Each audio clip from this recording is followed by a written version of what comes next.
can you please start the webcast?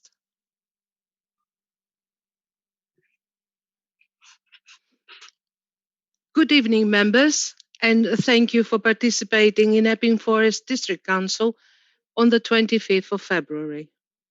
I would like to welcome Councillor Terry Blanks from North Weald Parish, who has a public question on item 6 of our agenda. I also would like to welcome Mr. Stephen Lai, who will present the member remuneration report item 12 on our agenda. Now, you probably notice why I say item 12 in the agenda while it is item 16. Just to say that I moved the item 16 to be item 12 on the agenda, as Mr. Lai is not a councillor and he is one of the 3 independent members of that particular panel, and I don't think it is right for him to wait for such a long time for his turn. Thank you. You're welcome. So let's start with the webcast introduction. Gary, please. Thank you, Chairman. I would like to remind everyone present that this virtual meeting will be broadcast live to the internet and will be capable of repeated viewing or other such use by third parties. Thereby, by participating in this virtual meeting, you are consenting to being filmed and to the possible use of those images and sound recordings for webcasting or training purposes. If members of the public do not wish to have their image captured, they should ensure that their video setting throughout the virtual meeting is turned off and set to audio only. Please also be aware that if technical difficulties disrupt the meeting that cannot be overcome, the chairman may need to adjourn the meeting. Thank you. Thank you very much. Item 2, apologies for absence. Jackie?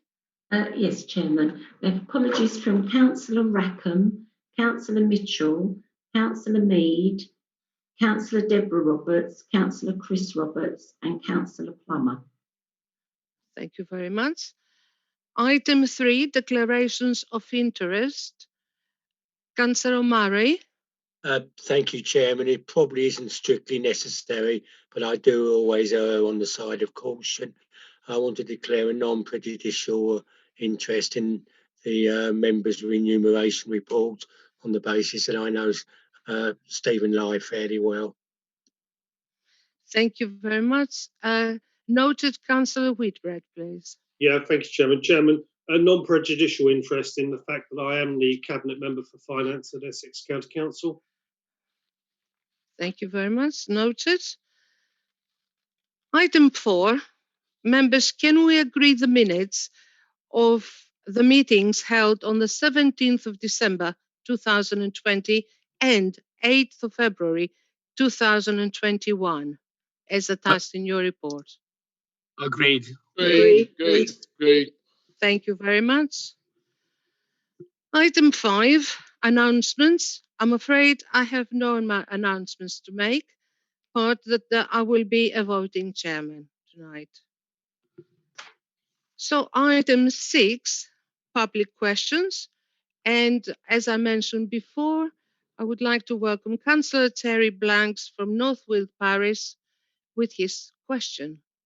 Councillor Blanks? Yes, thank you, Chairman.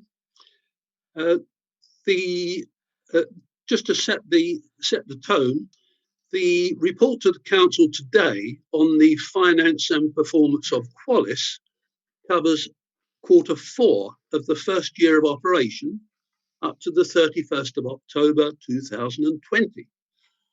That's it being its accounting reference date. The commentary with the report states at paragraph 1.10 on page 166 that the single year business plan recently presented to and agreed by the Council for the Qualis second year of trading forecast a small surplus in the period up to 31st of October 2021. Note, the 31st of October 2021. This effectively brings the first full year of full trading operation. Now, my question is, has somebody forgotten that the Registrar of Companies agreed the Qualis application on the 27th of January to change the accounting reference date to the 30th of September, meaning that the next accounts due will be for 11 months, and will the reports to the Council be changed to reflect this? Thank you, Councillor Blanks. I would like to ask the portfolio holder, Councillor Aniket Patel, to actually answer this. Thank you, Chairman, and thank you, Councillor Blanks, for your question this evening. When the business plan for 1 year was drawn up and approved, this was done on a business year ending 31st of October. A change to the 30th of September allows data from Qualis to be considered in EFDC's budget for the following year. The change was approved by EFDC shareholder representative after the original Qualis monitoring report to Cabinet had been published. The change will mean a small reduction in Qualis's reported surplus, as it will arise from only 11 months of trading.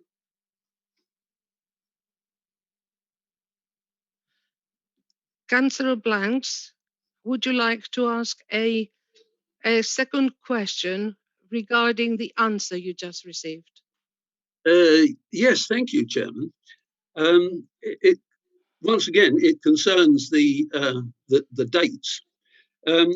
Most LATCOs, and you understand that a LATCO is a local authority trading company, most LATCOs have the same year-end date as their council owners to simplify financial reporting.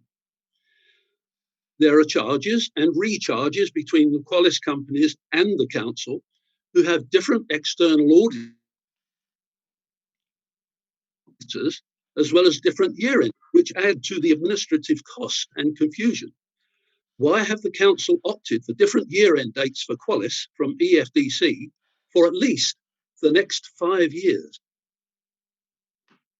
Chairman, I'm happy to answer that. Thank you.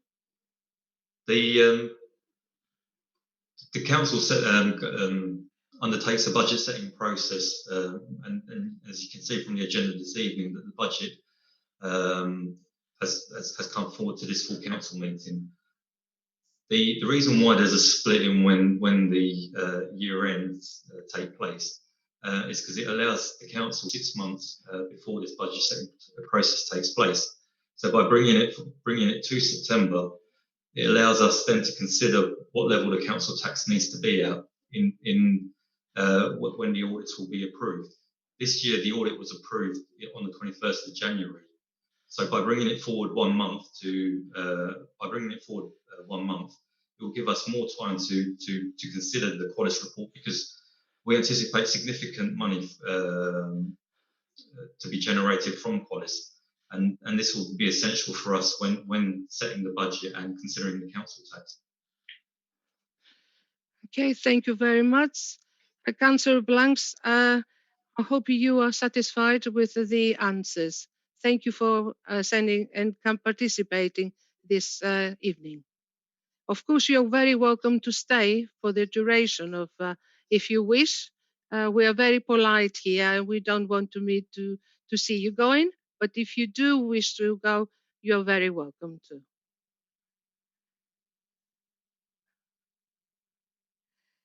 So we continue with item 7, questions by members under notice. I have, Jackie, we had none. No, Please Chairman, no questions under notice. Thank you. So item 8, reports from the leader and members of the cabinet. Thank you, Chairman. Obviously, this has been it's a short time since our last meeting. It still feels like an age over the past year and all that we've gone through. But of course, we are now seeing brighter times ahead of us with the vaccination programme rolling out with great success across the country and across our district, most importantly. So there are positive signs ahead of us, and we now have a timetable to unlock the country and set us free again to get on with our daily lives and start making our way back to a more prosperous and rewarding future, let's hope, for all our people. But it has been a particularly busy time. As your leader, I've been attending numerous meetings on a regular basis, including the COVID-19 local outbreak board, where we've been looking at the controlling of the COVID outbreaks. At the moment, obviously, you would have seen in the news this week in Brentwood the additional test and trace that's been done in Brentwood because of the South African variant. I'm pleased to say the figures in Epping Forest have been falling and continue to fall, which is really positive news. And of course, my cabinet colleagues, as you would expect, have brought forward reports this evening that start to show the way forward for us as we plan the recovery following the pandemic. And that's what we'll be continuing to do in the weeks and months ahead. What I'm pleased about this evening, on top of the excellent reports from my cabinet colleagues, of course, we've got an excellent budget to look forward to being presented by my colleague, Councillor Phillip, and that will certainly set the theme for the coming months and weeks ahead. Thank you very much, Chairman. Thank you very much, Councillor Whitbread. Is there any other members, councillors, that portfolio holders, I beg your pardon, that would like to add? I can see Councillor Whitbread, Holly Whitbread. Thank you, Chairman, and thanks for allowing me to come in. My report is actually full of loads of good news stories, which makes a bit of a change. So that's really good. Just wanted to quickly just also add to my report that I attended a housing webinar earlier, I think it was last month, which was a really, really positive way of engaging with our tenants. We had a good attendance, I think. We had people speaking from across the housing directorate, and it was a really good way of communicating for people to ask us questions. And I really welcome that initiative, and I hope that can continue when we get back to some normality, hopefully sooner rather than later. I also spoke to the Youth Council last month, along with the High Sheriff of Essex. Got some really good and really challenging questions, actually. I was very impressed. But it's always really good to keep in touch and chat with the Youth Council, and that's something I've tried to do regularly throughout the year as a former youth councillor myself. So I really enjoyed that. And then also just to highlight the Festival of Culture, which is ongoing. Lots of different kind of digital engagement programs there, from wildlife to music. So it's good to really kind of celebrate culture across our district. So welcome that. And also the digital inclusion projects that we're doing to help people with social isolation, particularly focused in Paternoster and Shelley. So some great work there, and just a few good news stories to update you on. Thank you, Chairman. Yeah, very nice. Thank you very much. Councillor Bedford, please. Thank you, Chairman. I'd just like to update members the fact that the planning team have been working extremely hard, and it was only a couple of weeks ago we became aware of a government bid that was available for the National Model Design Code. We hastily put together a bid, and with the cooperation and collaboration of working with North Weald Parish Council, we've put forward a bid that we hope will be successful. The results will be announced on Monday. It's looking at as I say, the National Model Design Code, which is basically around the master planning areas, and North Weald being one of the first ones coming forward in the local plan.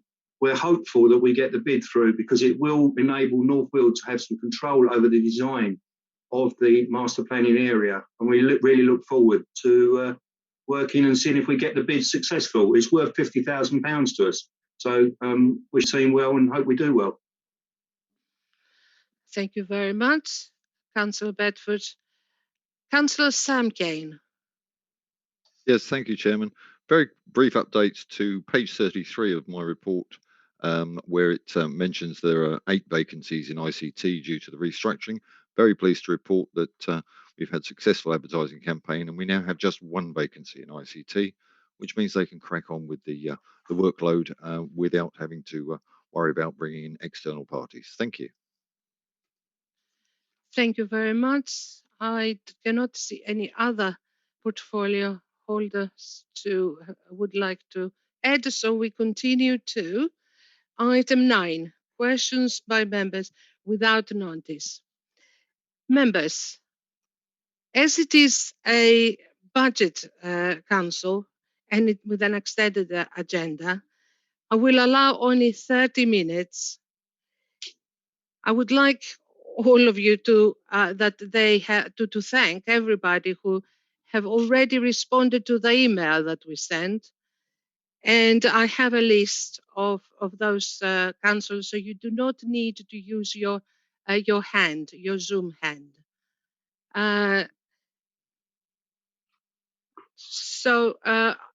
Everybody who has responded to the email, please do not use their hands. Thank you. So I start with Councillor Simon Heap. Thank you, Chairman. Not sure who's going to answer this. It could be Councillor Patel or Councillor Whitbread. In response to a Freedom of Information request, the reference 1582, it was stated that biographies of all the Qualis directors would be put onto the Qualis website, and this has been done. But I think they're a very short form of it, and could they be fuller? And it was also stated that the directors have no prior connection with proposed developments in Epping Forest. Is this statement correct? That's it. Thank you. Councillor Patel or Councillor Whitbread? Councillor Patel, I think, Chairman. Yes. Chairman, to be completely honest, Councillor Heap, thank you very much for your question. But to be completely honest, I'm not sure. But I can find out the answer and come back to you with a written response. Thank you. Councillor Stephen Neville. Thank you, Madam Chair. Yes, this is a question to the Leader of the Council, and I too welcome the fact that our COVID numbers are so low now, and they continue to go down rather steeply. But I would also, I'm sure he would agree with me that we've been here before, and we don't want to go back to the bad old times when we were yo-yoing. And while there's a lot of good news with the vaccination program, lots of good news there, we do need to still some caution, and people still need to practice safety. Councillor Whitbread. Thank you, Chairman, and thank you, Councillor Neville, for raising that issue. I thought the actual presentation by Boris Johnson on Monday was sensible, measured, and what I'd expect at this time. We've gone through a really hard winter, and I think it's very important that we continue to follow the government guidelines, and for the moment, stay at home wherever we can. And I think let's just hope now that the vaccination process is making a really good progress, particularly across the country and the district. And I really think now you're quite right. Let's stick to the rules. Let's keep being patient. We're getting there. And what we need to be doing as a district is preparing for the future, which is what we're doing hard and fast, ready to bounce back when we are set free. Thank you very much. Councillors Sanger and Stoker, I do have you in my list, so you do not need your hands. Thank you. You see, you only confuse me. Could I ask Councillor Paul Stoker, please? Thank you, Chairman. My question is for the planning portfolio holder.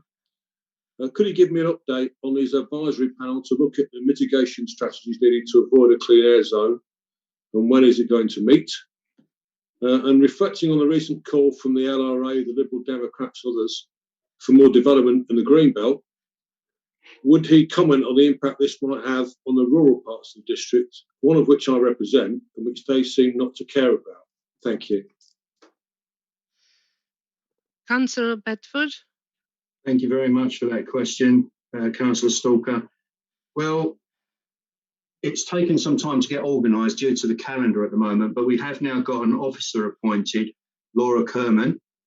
And we are also, I've had responses back now from various councillors. So the councillors that are going to make up the committee is Councillor Heap representing the Greens, Councillor John Whitehouse will be Liberal Democrats, and Councillor Chris Pons for the LRA. Conservative group represented by myself as chairman, Councillor Stalker, you should have had notification of this come through today, Councillor Keska and Councillor Dorrell. The first meeting is scheduled for the 3rd of March at 5:30, and that will be to discuss the aspirations of the group. And then moving on to the 23rd of March, we'll set up a secondary meeting, which will be a follow-up meeting where there'll be a presentation by ACOMS and discussions around terms of reference. And the reason we put terms of reference in the second meeting is because we have to take into account some of the other groups that feed into the terms of reference, and we'll all be updated on that as we get to it. The second part regarding building in the north of the district, you have to remember that the plan was submitted to the inspector and the development was structured across the district. Councillors working to minimise the take-up, and they wanted us to reduce the take-up of the green belt at the time, which is exactly what we've done. And if we did move the development to the north of the district, it would still have a massive impact on the SAC. In fact, if we took more green belt in the north of the district, this wouldn't ease pressure on the SAT at all, and would probably increase because of the amount of traffic that would actually have to travel through green belt. The land grab in the north of the district would not mitigate anything, as nearly all the district is within 6.2 miles of the SAC, and this in turn would have a massive impact on Epping, Shearing and the surrounding areas, which we want to try and avoid, especially as it means grabbing more of the green belt than was anticipated.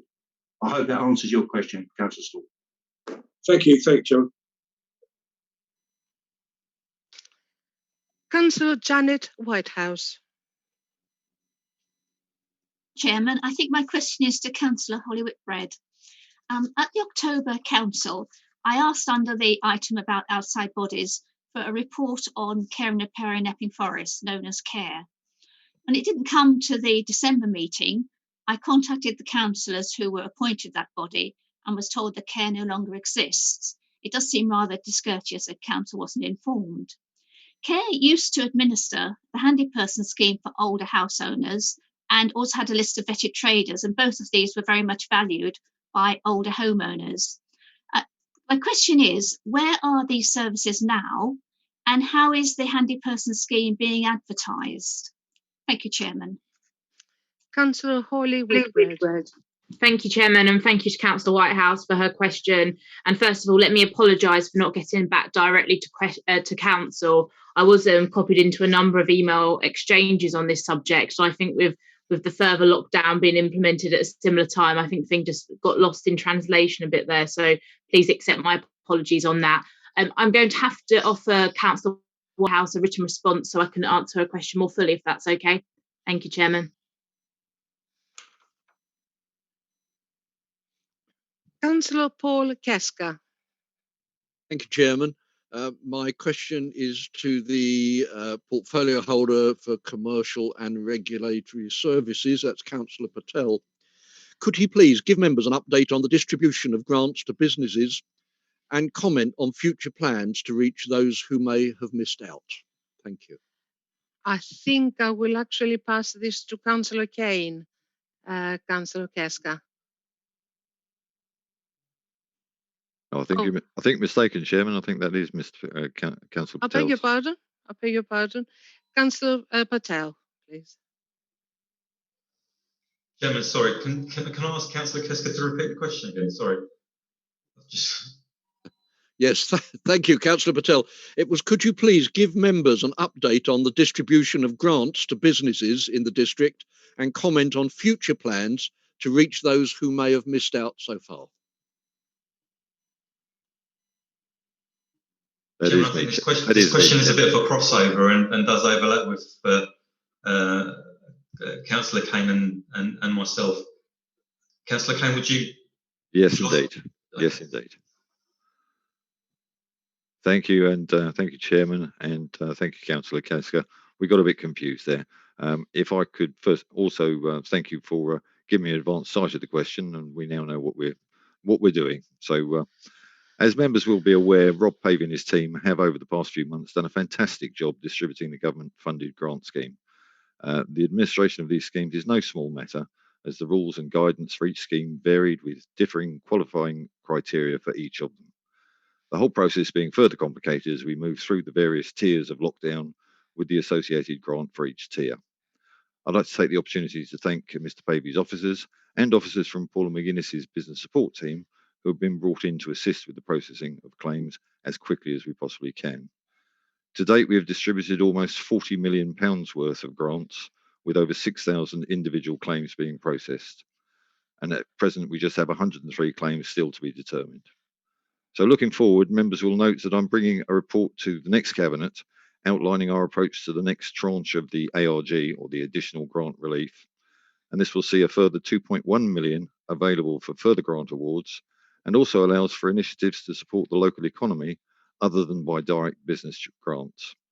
And we are also working with Essex County for additional ARG funds to further support other areas which may have been excluded from grant support or fallen between the cracks. Thank you very much. Thank you. Councillor Stephen Murray. Thank you, Chairman. My question is to Leader of Council, and I think it's a wonderful opportunity for him to give a positive answer. Given that Essex County Council's ill-considered plan for Debden Library with the college has now fallen through, could the Leader of Council give a serious undertaking to investigate the possibility and indeed promote the possibility of Debden Library going back to its rightful place on the Broadway in one of the EFDC shop units, not only helping the library service and the local community of Debden, but increasing footfall on the Broadway and acting as an anchor for other shops and businesses on the Broadway. So could you give an undertaking to seriously consider that proposal and rigorously investigate it, please? Thank you. Councillor Chris Whitbread. Yeah, thank you, Chairman, and thank you, Councillor Murray. I will indeed have discussions with the Cabinet member for libraries, and I will explore the opportunities that you've put forward. I won't make promises this evening, but I will explore, and if Councillor Murray wishes to discuss with me, give me some further details, more than happy to take it up. Thank you. Councillor Darson Sangha, please. Thank you, Madam Chairman. Can I just welcome the leader's report on the vaccination programme? And I just want to say a big thank you. I'm sure everybody will join me in thanking the NHS staff for delivering the vaccination as we exceed 18.6 million pounds, 18.6 million people being vaccinated. So we're on the road to recovery. My question this evening is to Councillor Patel, the commercial and regulatory services portfolio holder. Could he please update us on the current situation on the Central Parade on 202 to 226 High Road, Loughton, and comment on the various rumours that have been spread by some about New Look? Thank you, Madam Chairman.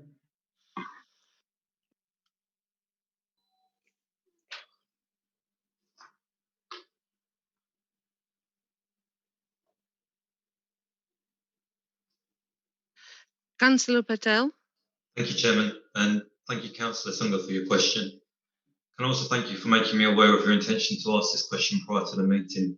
It's enabled me to prepare a detailed response for you, which should clear up a number of the rumours circulating about this asset.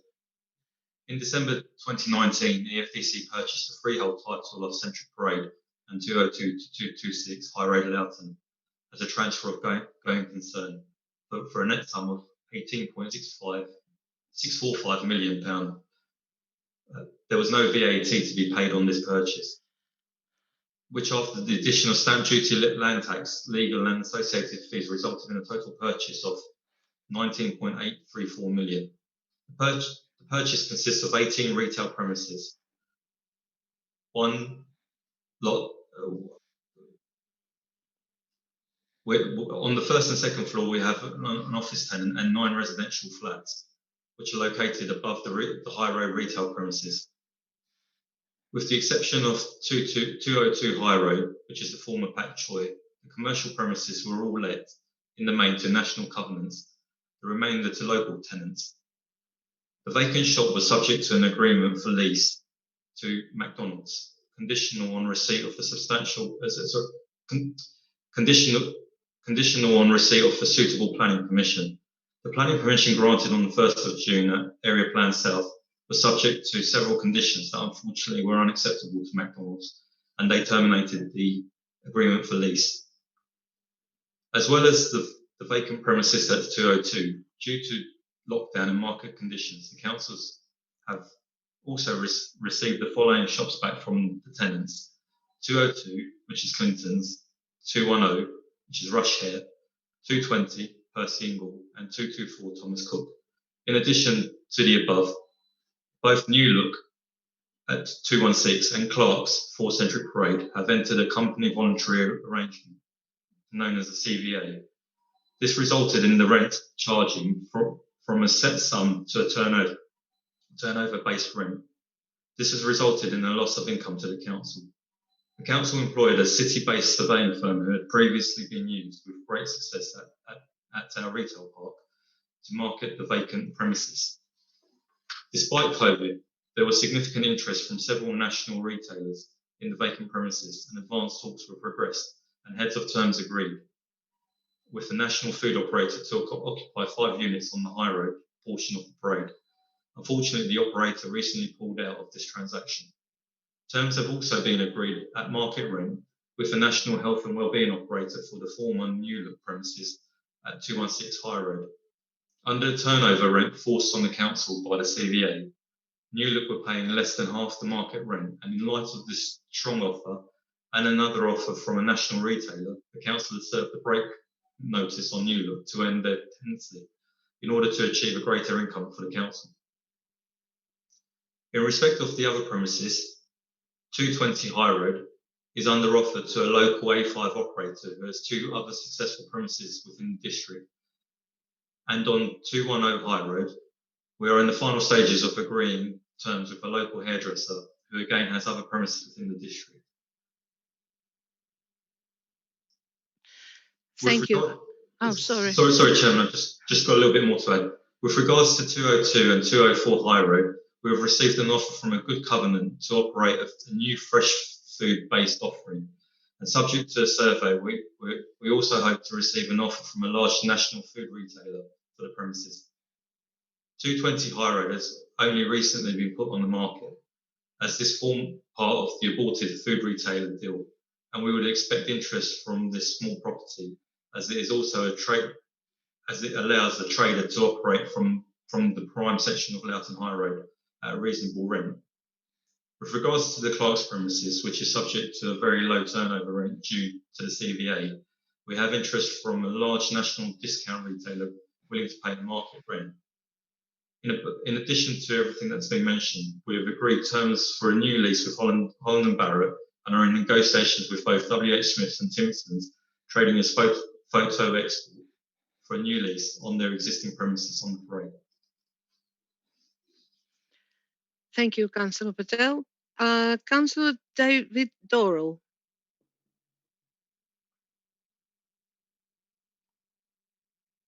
Councillor Dorrell?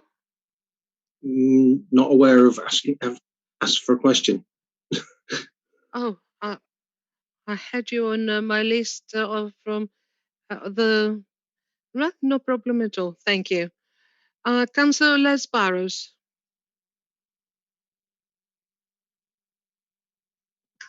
Thank you, Chairman. This is for the Cabinet Member of Finance. I'm sure the Cabinet Member of Finance is aware by the recent fake newsletter from the Liberal Democrats claiming that they were against the CADs.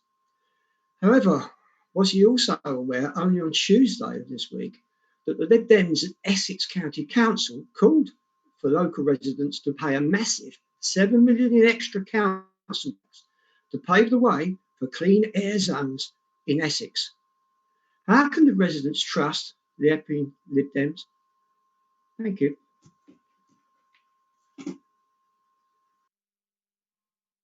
Councillor John Philip. Thank you, Chairman, and thank you, Councillor Borrows, for that question. Yes, I did myself receive one of those newsletters, which did a degree of inaccuracy in it. And I was aware on Tuesday of the amendment put forward by the Essex Liberals to put forward money from council tax to fund clean air zones. I think, if I remember correctly, it was actually 2 million rather than 7 million in terms of the amendment for the clean air zones. From my point of view, I'm not setting aside any money in our budget for the implementation of the clean air zone in Epping Forest. My colleague, the planning portfolio holder, has set up an advisory group to look at appropriate ways to make sure that we do not need a clean air zone. And I'm definitely against spending money which we don't need to do. If we can preserve the forest without a clean air zone, then that is definitely the right direction for us to be going. And I do think that the key here is being consistent. This is what we've said all along. We haven't changed our tune, and therefore, when we say we're going to do something, we can be trusted to do it. Thank you. I'm sorry for the inaccuracy of the 7 million, 2 million. I agree. Thank you. Councillor Dave Wixley. Yeah, thank you, Chairman. My question is to Councillor Aniket Patel, the Commercial and Regulatory Services Portfolio Holder. It's actually a repeat of the question which I wanted to ask him at the meeting of the 17th of December, which unfortunately he couldn't attend. The details of my question are actually in the minutes of the December meeting at the top of page 13 of tonight's agenda, but I will repeat the question. My question was regarding the work on the landmark building at the Broadway at Debden, which went on for several weeks, involved putting up scaffolding, and it looked as if there was work being done on the cladding, which was an obvious concern as to why that work should be taking place. And the second part of my question was that who was going to pay for this work? Would it be the council or would it be the developer? And I believe that Councillor Patel may be able to give the answer tonight. Thank you. Councillor Patel. Thank you for your question, Councillor Wixley. Unfortunately, at that last meeting, I was celebrating my 40th birthday in a lockdown situation, so I was unable to attend that meeting that evening, but thank you for making me aware of your intention to ask the question this evening.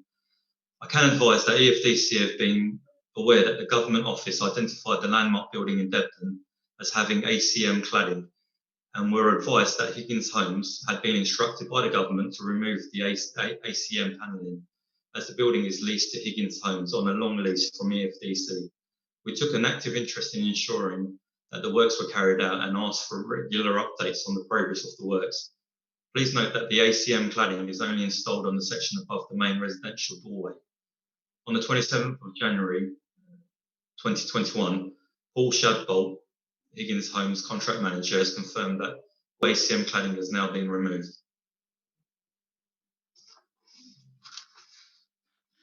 Mark, I come back. No, I'm sorry. Well, it was only to belatedly wish Councillor Patel a happy birthday. Oh, belated one. Is that permissible? Yes, of course. Thank you. Councillor Sherry McRae, please. Thank you, Madam Chairman. My question is for the portfolio holder for environmental and technical services, following on from his country care report on page 43 of the agenda, where he talks about one of our long-standing volunteers, Peter Spence, who unfortunately died not that long ago. My question is to ask the portfolio holder, would he recognise the value of the volunteers? Please, thank you. Councillor Nigel Levy. Yes. Thank you very much for that question. Absolutely, I think the volunteers are superb, do a great job, and we need more. So yes, absolutely, very valued. Thank you.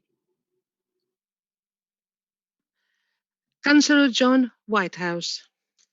Thanks, Chairman. Yes, my question's also for Councillor Avey. He reports on the usage of the 87 bus service in his report. And obviously, the midst of lockdown and the various sort of commercial legislative challenges mean it's not a great time to be running a bus service, but it is an important link between various communities, which is not easily served otherwise. It's not clear from the report what the next steps are, given I think the funding runs out shortly. So can you please give us an update? Thank you for that question, Councillor Whitehouse. Yes, there's a report going to the next Cabinet meeting on next steps on the new DART 87 service. Thank you very much. Councillor Jamie McIver, please. Thank you, Madam Chairman. My question is for Holly Whitbread.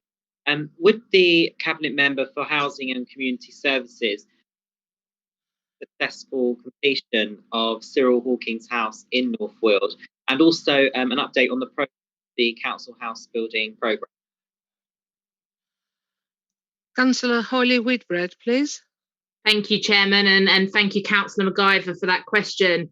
I'd happily answer it. On Monday, I went to see the new completed homes in North Weald in Cyril Hawkins Close, which of course is named after Cyril Hawkins, who was a former chairman of North Weald Parish Council. He was a real stalwart in my own ward of Thornwood, and I know he's greatly missed. So a fitting tribute to a great community worker. So that was really good to see. I went along, obviously, in a socially distanced manner with his wife, Shirley, just to have a look at the properties and take a few photos. We're hoping to do something a little better with when the new tenants have moved in the coming weeks, with lockdown being loosened a little. The homes are brilliant. There's 12 family homes there. They're all environmentally friendly and really high quality. Actually, a lot of parking, which was commented on by a lot of the new tenants, because some of the tenants were looking around the properties when we visited. Also, Councillor McIver would be pleased to hear I had ongoing conversations with the allotment holders and the parish council in relation to the allotment next door, just to make sure that the scheme fit in with the allotment, and we've improved access there as well. So some good collaborative working. And I won't touch too much on the council house building programme, because I plan to add to that in my comments on the budget. But we're going on, continuing our good work on phase 5, and we're looking to deliver around 500 new council homes actually in over that period. So all good news, and thank you, Councillor McGuire, for that question. Thank you very much, members. We made it within our half an hour. Thank you for that. So we go to item 11, Pay Policy Statement 2021-22, Councillor Sam Kane. Yes, thank you, Chairman. Each year, the Council has a statutory responsibility to produce and publish a pay policy statement. And this report details the amendments made for the forthcoming year. And the pay policy statement appears in Appendix 1 of this report. And I ask members to approve its publication. Thank you. Councillor Chris Bond, please. Yes, thank you, Chairman. It was reported that the pay policy statement as it goes, I think, is accurate and useful. But it was reported in the press a few weeks ago that one officer who is not enumerated in the report was earning £238,000 a year. Now, was that an inaccurate report? Or if it wasn't an inaccurate report, could the Cabinet Member please enlighten me how this has come about? Councillor Sam Kane. Thank you, Councillor Pond. Yes, I half expected this question to come up. The fact of the matter is that, of course, we have a valid explanation for that occurrence, but it's not something I'm happy to talk about in public forum, because it would require mentioning individuals' names, and that's not appropriate. So we can either go into private session, or I can respond by written email, as you prefer. Madam Chairman, I'm quite happy to receive a private communication from Sam, and I look forward to reading his content. Thank you very much. Councillor Heap. Thank you, Chairman. Yes, it's just referencing that I have sought clarification from this before, and one of the councillors from North Weald also sought clarification of what happens with the senior executive pay, because as far as we're given to understand, they have to do 1 day a week at Qualis, and we were told before that they would do 16 hours in that particular day. But is that true? And if it's not true, then the 143,000 that's mentioned in this report for the chief executive, say, should be viewed as a pro rata sum, and so the actual salary would be 171,000. So, or could we have clarification on how that actually works? Councillor Sam Kane. Yes, I'm happy to take that away and follow that up with officers. And I would suggest probably the best response is to put it into the bulletin so that all members have sight of it. Councillor Murray. Thank you, Madam Chairman. I'm following up from Councillor Chris Pond's point. I wasn't aware of that. I thought he made a very interesting and important contribution and asked a very important question. And the portfolio holder did say that he half expected that question. I'll take the point that it can't be done in public, though I can't quite understand why the process of how we arrive there isn't public. I fully understand that the individual must be private, and if we can't explain process in public without effectively identifying the person, then so be it, and I'll take Councillor Kane's word for that, because I trust him implicitly. But I would want to make the point, I don't regard the reply as a private reply between Councillor Kane and Councillor Pond. I think the question has been asked publicly, and I would have thought all members, but I certainly want to know the reply to that question, and I would have thought really any member tonight hearing that question would want to see the reply. I accept that it's a private reply, but we all receive confidential matters on Pink and respect that. So I certainly don't see it as a reply between two individual councillors, and it should be a private reply to all councillors, I would have thought. Councillor Kane. Yes, thank you, Councillor Murray. Point taken, absolutely right. I will make sure that the response to Councillor Pond is circulated to all members via email.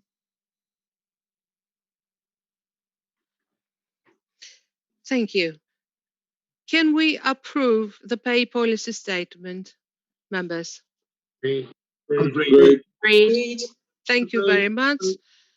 And now the amendment, as I mentioned in the beginning, item 12 is now the members' remuneration report by Stephen Lyle.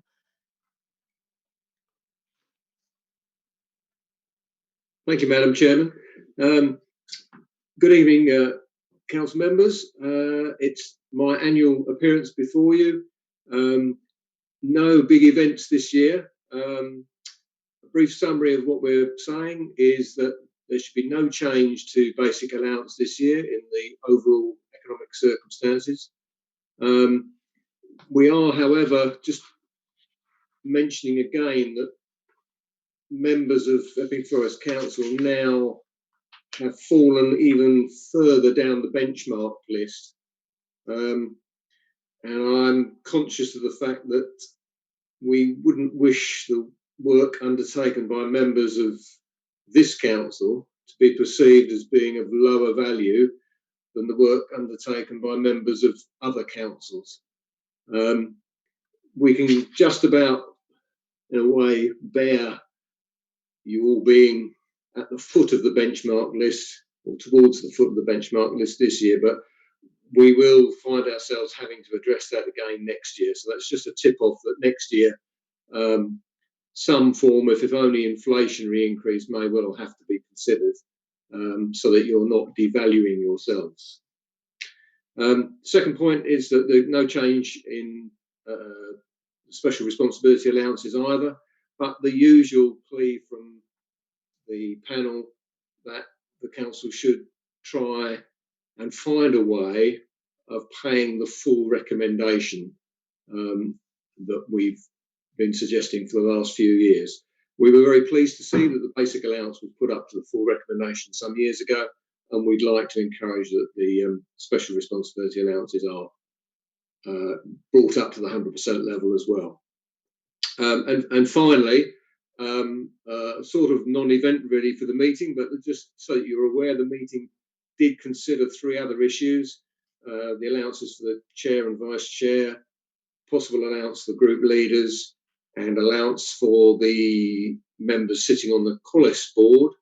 But as you will have read in the report, we decided on each of those 3 that no action to be recommended for the time being. Thank you, Madam Chair. Thank you very much, Mr. Lai. Councillor Stephen Murray.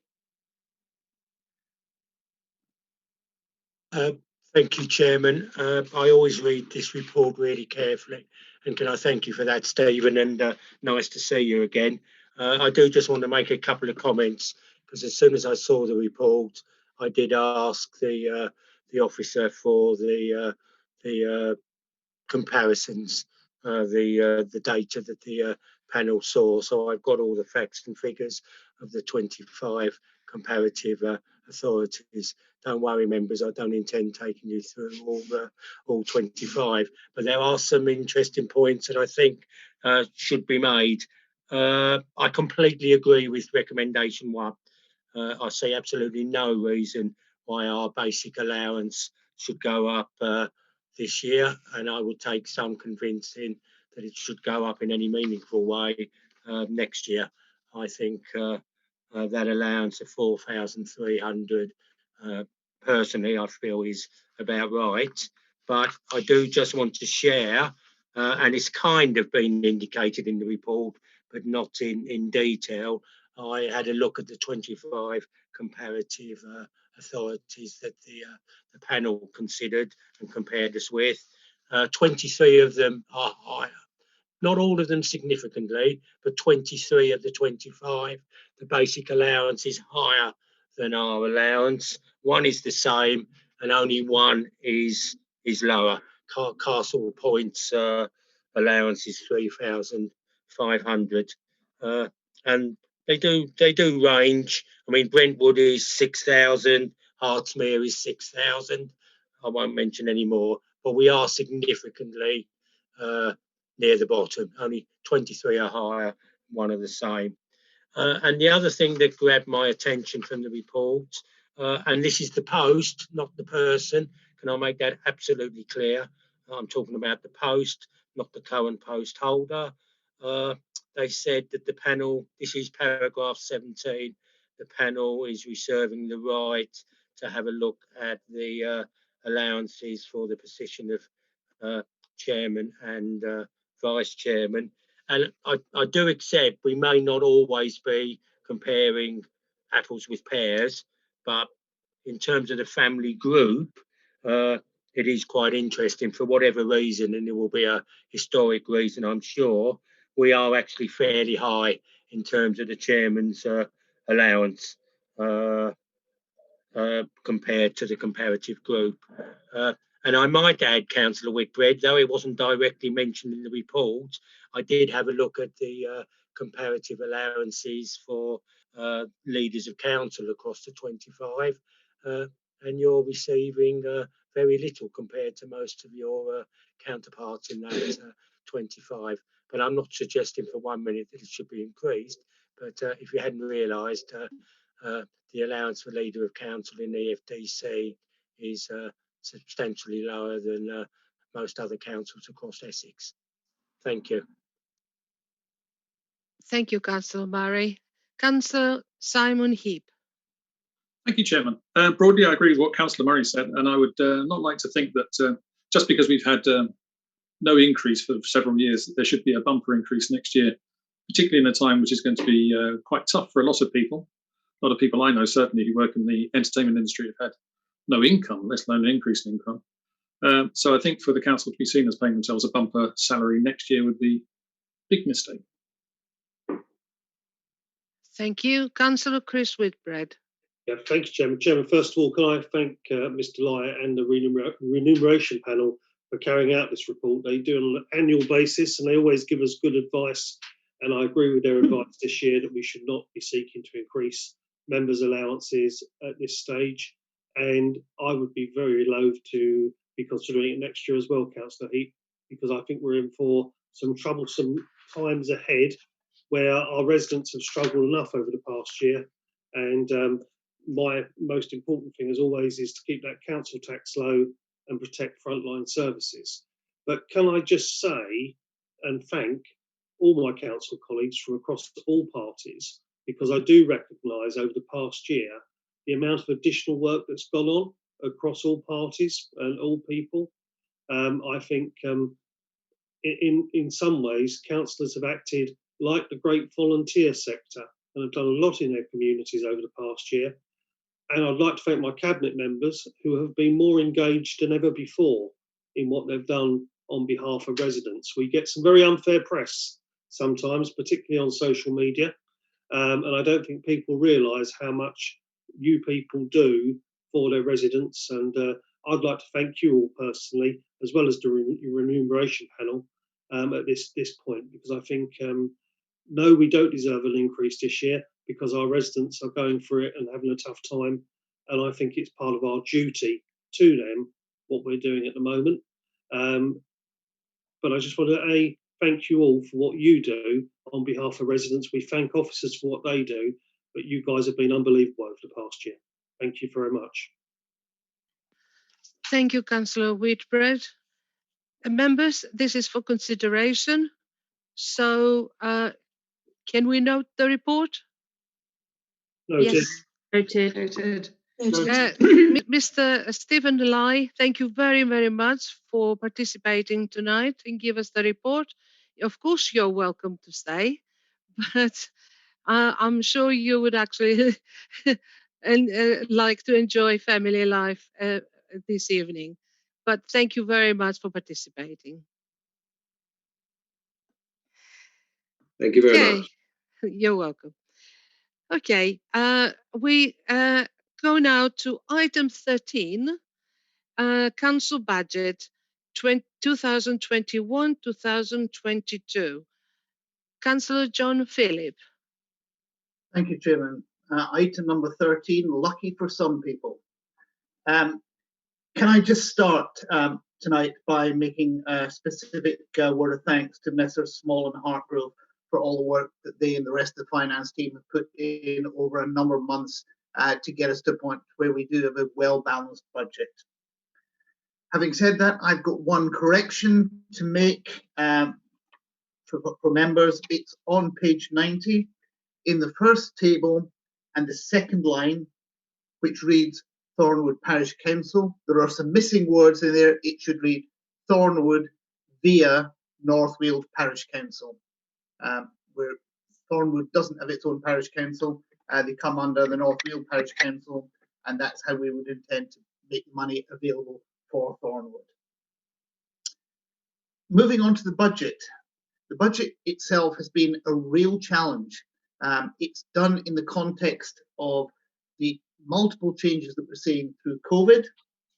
We've seen through the course of this year, as each quarter goes by, significant changes in the balances that we were expecting to see at the end of the year. So setting this budget has been a bit like aiming at a moving target. However, we have brought this to the Cabinet in budget form at least 3 times, and we've taken it through scrutiny on the Stronger Council Select Panel. And finally, I presented the final budget to Cabinet on the 11th of this month. And I do want to thank now various councillors raised many and several detailed questions in the course of that meeting, which I believe have all now been answered. Moving on to the budget itself, I want to look at this in 3 parts in terms of the budgets for the General Fund and the Housing Revenue Account. Moving on to our expenditure on our capital projects, and finally on fees and charges. So if we can start on page 86 of our agenda. Jim, this calls out our proposed general fund budget for the year. I'll say here now, I'm not intending from the point of view of time to go through each and every line. As I said, we've been through all this before. We had a detailed examination at Cabinet this month. But I'm just going to highlight some of the key points that have driven where we've got to in terms of our budget, and particularly in terms of changes to where we were from the end of last year. We've been able, fortunately, to reduce our employee costs, reducing that demand by over £300,000, and that's still maintaining scope for a pay award in the next year. The changes that we've made in terms of the civic offices have given us an opportunity to reduce both the accommodation costs and the transport costs. In terms of our supplies and services, we're driving our IT strategy to putting more stuff on the cloud, and we're identifying additional revenue in there and keeping a 1% inflation assumption there. We have also within that taken account of our insurance costs and put that very clearly in the budget. I'll come to fees and charges later on in terms of detail, but we're expecting a significant reduction in what we would expect from the leisure contract, but we are still expecting some revenue in next year to the tune of £500,000 from that management fee. We are seeing a recovery in our planning fees, and that's allowed us to significantly reduce the impact on our budget of shortfall in planning. And we're also making an assumption around our car parking income that some of that will recover. We have also identified additional income from North Weald and also letting the offices on the second floor of the civic offices, but we're not predicting the full amount for next year because we don't expect occupation right at the start of the year. It would be wrong for me to carry on past this if I didn't mention Qualis. There are changes in the Qualis income due to the issue of the Regeneration France loan, and that's expected to generate a margin of £300,000 to the council. Moving on to the funding, and I'll come later to the next report in terms of actually setting our council tax, that this budget has been prepared on the basis of providing a council tax to our residents with no increase at all. We've been able to balance our budget and maintain all our frontline services without any increase to our residents. We felt that this was really important to do for reasons that have been raised already tonight in terms of the pressure on our residents. We have, as a number of other things, had to make a slight increase to the amount of reserves that we're taking. That's driven at least partially from the next item, which is the business rates. And I won't go down into the detail of why those have changed. I covered that in fairly great detail at Cabinet. Non-specific grants, this is one of the areas where we had significant pressure on a budget that we didn't expect, getting significantly less from the government from the new homes bonus than we were expecting. However, we are getting additional grants from the government. And pulling out the next line, which is the government support, we're assuming for the purposes of next year's budget that we will get just over £1.2 million from the government. And as I mentioned previously, we are making use of some of our reserves, which we've built up in better times by being a prudent council, and also seeing through the course of this particular year that the impact on our budget actuals through the year will be less than we were originally thinking when we looked at the first quarter, that we're putting forward 1.35 million from our reserves to balance the budget. A quick tour through the other expenditures. Detail around the North Weald Port is called out there. That includes the table I referred to earlier. From a district development fund, we have spent less this year. Not surprisingly, there have been a few one-off projects to do, but we're carrying that forward into the commitment for next year. Moving on to the housing revenue account, and I know members tend not to look at this in quite such a great detail, but it is important. First bullet on page 92 shows a significant positive increase for that due to transferring the maintenance to Qualis. And we're seeing a positive impact on the budget of over £500,000 for that. As been flagged up many other times, we have traditionally been overspending on our repairs fund, and we therefore have to adjust that in the next year. We're also phasing in the money that we intend to receive for the charges for services and facilities due to the fact that we agreed to bring them in for our residents in a phased manner rather than all once. And there is interest payable on loans. In terms of income, capital charges and rent for dwellings are called out, and we are identifying in there the 1.5% rise on the council rents. Chairman, I'm not going to go through the individual budgets called out in Appendix A. They were tabled at Cabinet and were scrutinised in reasonable depth there.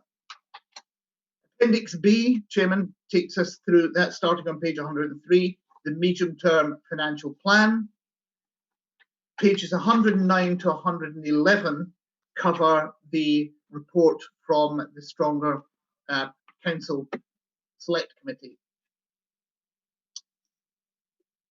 I'll just pause briefly. Moving on now to page 113. This covers our capital programme from 21-22 all the way through to 25-26. And this has a significant number of very large figures in it.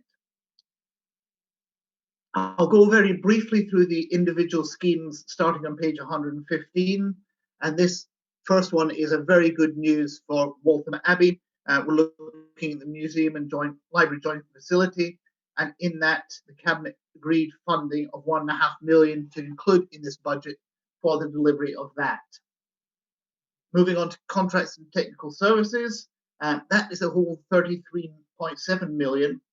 Two particular ones I want to call out in there is the Cartersfield Road, which we approved at Cabinet this month. That is to replace those buildings in Cartersfield Road, which actually will generate significant additional revenue to the council. And the other one, the biggest overall expenditure in total, here's the Epping Leisure Facility. We're setting aside £25 million over the next years to provide the new Epping Leisure Facilities. Moving on to corporate services, I've already talked about the revenue impacts of moving to the cloud. There is a capital impact as well, and that's called out in the £2 million assigned to corporate services. Finally, again, it wouldn't be right to go past this without talking about the money heading towards Qualis. This is loans of 57 million. Again, they're in there to give us a revenue margin on those loans coming back. That's one of those things that's a regular stream of income that will allow us in future years to protect our services, but not have increased pressure on our taxpayers through the council tax. We then move into the really big numbers, which are the housing revenue and capital programme. In there, the house building alone is almost £91.5 million. I know my colleague, Councillor Holly Whitbread, is very keen on this house building. And I have to say, in terms of talking to our residents, the fact that we were one of the first councils to restart council house building, and we've continued doing that and bringing forward council houses, is a very positive thing for our council. But it does come with that very big price tag of £91.5 million, closely followed by the capital works. Capital works are basically to make sure that the dwellings that our council house tenants are in are up to a really good standard. And that is just shy of 60 million over the next 5 years. The details of this are called out in pages 119 and 120. And now I'll move on to the fees and charges. Chairman.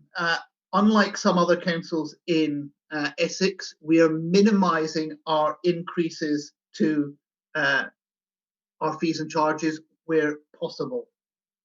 A lot of our fees and charges are being kept flat, exactly the same level as they were last year. And all the fees and charges are called out in the appendixes at the back of this, starting on page 123. And we also have a no change to the car parking fees. We have a council house rent increase of 1.5% and a 2.5% increase in the other housing revenue account fees. Now, Chairman, as part of the regulations that cover council budgets, we are required to have the Section 151 officer provide a statutory report on the basis of the council budget brought forward. So I'd like, with your permission, Chairman, to hand over to Mr. Small as our Section 151 officer to deliver this report. Yes, of course. Andrew Small, please. Thank you, Chairman. Yes, as Councillor Phillip has said, it's a requirement under the Local Government Act 2003, Section 25, that as part of budget setting, the Council's Section 151 officer must report on the robustness of the estimates used in budget preparation and the adequacy of the proposed financial reserves. The Council must have due regard to this report when making decisions on the budget and the level of precept. So my report is attached as Appendix D to the papers, and without going into it in too much detail, it provides a commentary on the financial management arrangements used by the organisation, the budget process, the key assumptions and risks built into the budget, the level of reserves and balances, and the financial standing of the organisation. With the caveat that COVID-19 has necessitated far more assumptions and estimates than we would usually expect in a normal year, and that the budget has been developed in an environment of considerable uncertainty, in Section 2 of the report, I conclude that I am satisfied the estimates used are robust and that the proposed financial reserves are adequate. Thank you, Chair. Thank you very much. We're going to questions. Councillors Caroline and Chris Pond. Thank you very much, Chairman. Not so much a question as a commentary on the budget. First of all, I'd like to echo what Councillor Phillips said about the work the staff have been put into this amazing document. It's very meticulous and it's been a very seesaw year. Now, Madam Chairman, here in Epping Forest, throughout the years of austerity, we avoided the worst of the cuts that affected many and perhaps most councils. This group supported the administration's budgets throughout all those years because we felt they were based on sound finance, cutting our cloth to suit our means, avoiding grand and unnecessary projects, placing reliance on experienced and wise staff, and doing the job quietly and with due regard to the aspirations and needs of residents. We support this budget as you would expect us to, having supported the previous 10. The leader was apt to say two things quite often during those years. One was his aspiration to make the lowest council tax in Essex. And I think that's a very laudable aim. We've always supported Epping Forest being a low council tax authority because residents' money is residents' money. It's not our money. It's a very valuable commodity. And we've always supported spending it as wisely as we possibly can. Last year, when the decision was taken in Saffron Walden to go for an increase, the Epping Forest Council tax did become the lowest in Essex. And that has been good for our residents, and that we supported.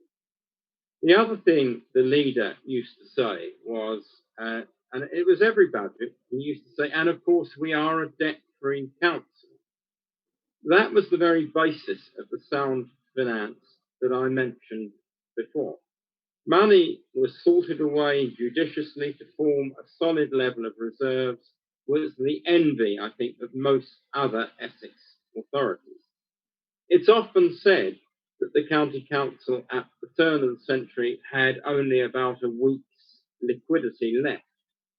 Not so in Epping Forest, which under the present administration and the administrations before had a reputation for sound finance. We don't hear so much these days about the desirability of being debt-free. These days, because government grants have become largely things of the past, EFDC realised if council tax is to be kept within reasonable bounds, then income must be generated from new sources. Essentially, we are borrowing cheaply from the Public Works Loans Board and lending it on to Qualis to deliver projects and service for us at a higher rate.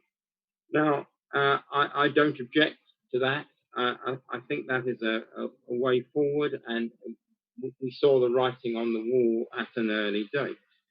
But what I think we need in the financial papers is now a table of the loans we have taken out, their loan periods, conditions, and the rates of interest we're paying.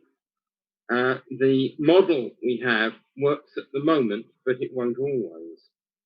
To hedge their bets, EFDC have diversified into the property field.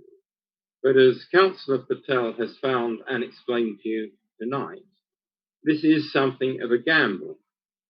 Shares, it used to be said, can go up and down, and so can the retail sector. The west side of Loughton High Road may well accumulate in value over a 20-year period because commercial property generally does. But over two, it must have depreciated. We've asked to see the rent roll and haven't been shown the rent roll. But we can see, and the great Epping Forest public can see, the windows of the empty shops bearing the logo "Support Local Shops." But there are now fewer local shops to support. Who can tell the future of the retail sector? But it isn't an accumulating sector. There will be a bounce back, of course there will. But will the speculation of the 20 million that Councillor Patel talked about pay off? This is not the certainty, the financial certainty we used to have 10 years ago. On this new budget model for EFDC, the jury is frankly out. We won't know the answer for some years to come. We hope the purchase in Loughton will work and that the Qualis project in Epping will deliver real benefits. But nothing is certain, as it was in the leader's dictum of years gone by. We are a debt-free council. In short, we support the budget, we congratulate those involved with it, but there is an element of caution to be sounded. Thank you, Madam Chairman. Councillor Phillip, would you like to make any comments? Thank you, Chairman. Yeah, there's a number of things I would like to mention that and completely agree with Councillor Pond. What we are talking about tonight is our residents' money. We have to make sure that we do the best that we possibly can with that. And it is true that sometimes you have to invest to get things to work. A great example of that actually is the Epping Forest Shopping Park, which if we hadn't kicked that off when we did, we would have a much bigger hole in our budget. And quite frankly, I don't believe at that point we would be able to keep council tax flat. It's interesting what Councillor Pond was saying in terms of the retail sector. That's not entirely aligned with what we heard from the expert at the briefing that we had when they were looking at various different investments. And it is true as well that Qualis is investing in different things, not just retail. Councillor Pond was talking about financial certainty. To be honest, financial certainty with money in the bank, the only thing we know about money in the bank at the moment is that it's worth less at the end of the year than it is at the beginning of the year. We have to keep a balance and make sure that what we're doing is sensible, and that's why we have things coming forward to scrutiny all the time. as he finished, I wrote down on my notes, there's nothing certain except for death and taxes. Well, I can't do anything about taxes, Chairman, about death, Chairman, but this time tax is staying at 0% rise. Thank you. Councillor Stephen Neville. Thank you, Chair. I'd like to welcome this budget. I'd also like to go on record, as other members have already done so, and I did at Stronger Council Select Committee, my thanks to all the officers who've worked very, very hard in which have been very uncertain times financially for this council, and they've done a lot of hard work which they must be praised and thanked for. I'd also like to thank the officers for the further detail that I requested at that particular council meeting. I would, just for a little bit of helpfulness, say that in future years, if you have two budget lines that say exactly the same thing, a little bit more detail is required, because I don't know what the codes mean. Only the officers know what the codes mean. And I had to ask a number of offline questions via email, which I'm glad I've already got the replies to. If you're going to put up council tax, you have to have a reason for putting up council tax. A few years ago, we put up council tax to pay for some police officers, and I supported that. And it looked like we were going to put up council tax. And unearmarked reserves, general reserves, are there for a rainy day, so long as you don't fall below the required amount. And we've managed to do that. We've managed to use those reserves to keep the council tax flat for this year from our part of the council tax. And of course, when council tax will go up, overall it will go up, but that's because of the Police and Crime Commissioner mainly. But it won't go up from this part of the council tax from Epping Forest District Council. And I think that has to be welcomed at this very difficult time for residents, many of whom, as Councillor Heap, especially those in certain creative sectors, they haven't had any income coming in. So what little income they have, it's nice that they can save some of that at the moment. So I'd like to welcome the budget. It hasn't been easy to construct. We got there in the end. We look forward to what comes in the next 12 months and see how the situation changes. Hopefully it'll be rosier, but of course the economic situation, I think, will take some time to work out. I'll leave it there. Councillor Phillip. Thank you. And yes, I would echo what Councillor Neville was saying around the hard work, and welcome the fact that he sees useful information within the papers that we're producing. As I said, when I took on this role, we were going to look to continually improve what we're doing in terms of the budget. I hope members will recognise that the information that we put in front of them this evening is significantly more detailed than it was last year. Have we got it all right? No, we haven't. Is there still room for improvement? Yes, there is. If there wasn't, Mr. Small and I might well be able to take time off. Unfortunately, that's not going to be the case. But we are committed to making sure that each year as we bring forward the budget, it will be clearer and easier for our members and the public to understand. I agree on his comment around reserves. Reserves are there to be used. But we do have to recognise that possibly, although we think this year's budget is hard, next year's budget may be even harder to get to a sensible place. Therefore, we can't use too much of our reserves at the moment. And I think we've struck a good balance between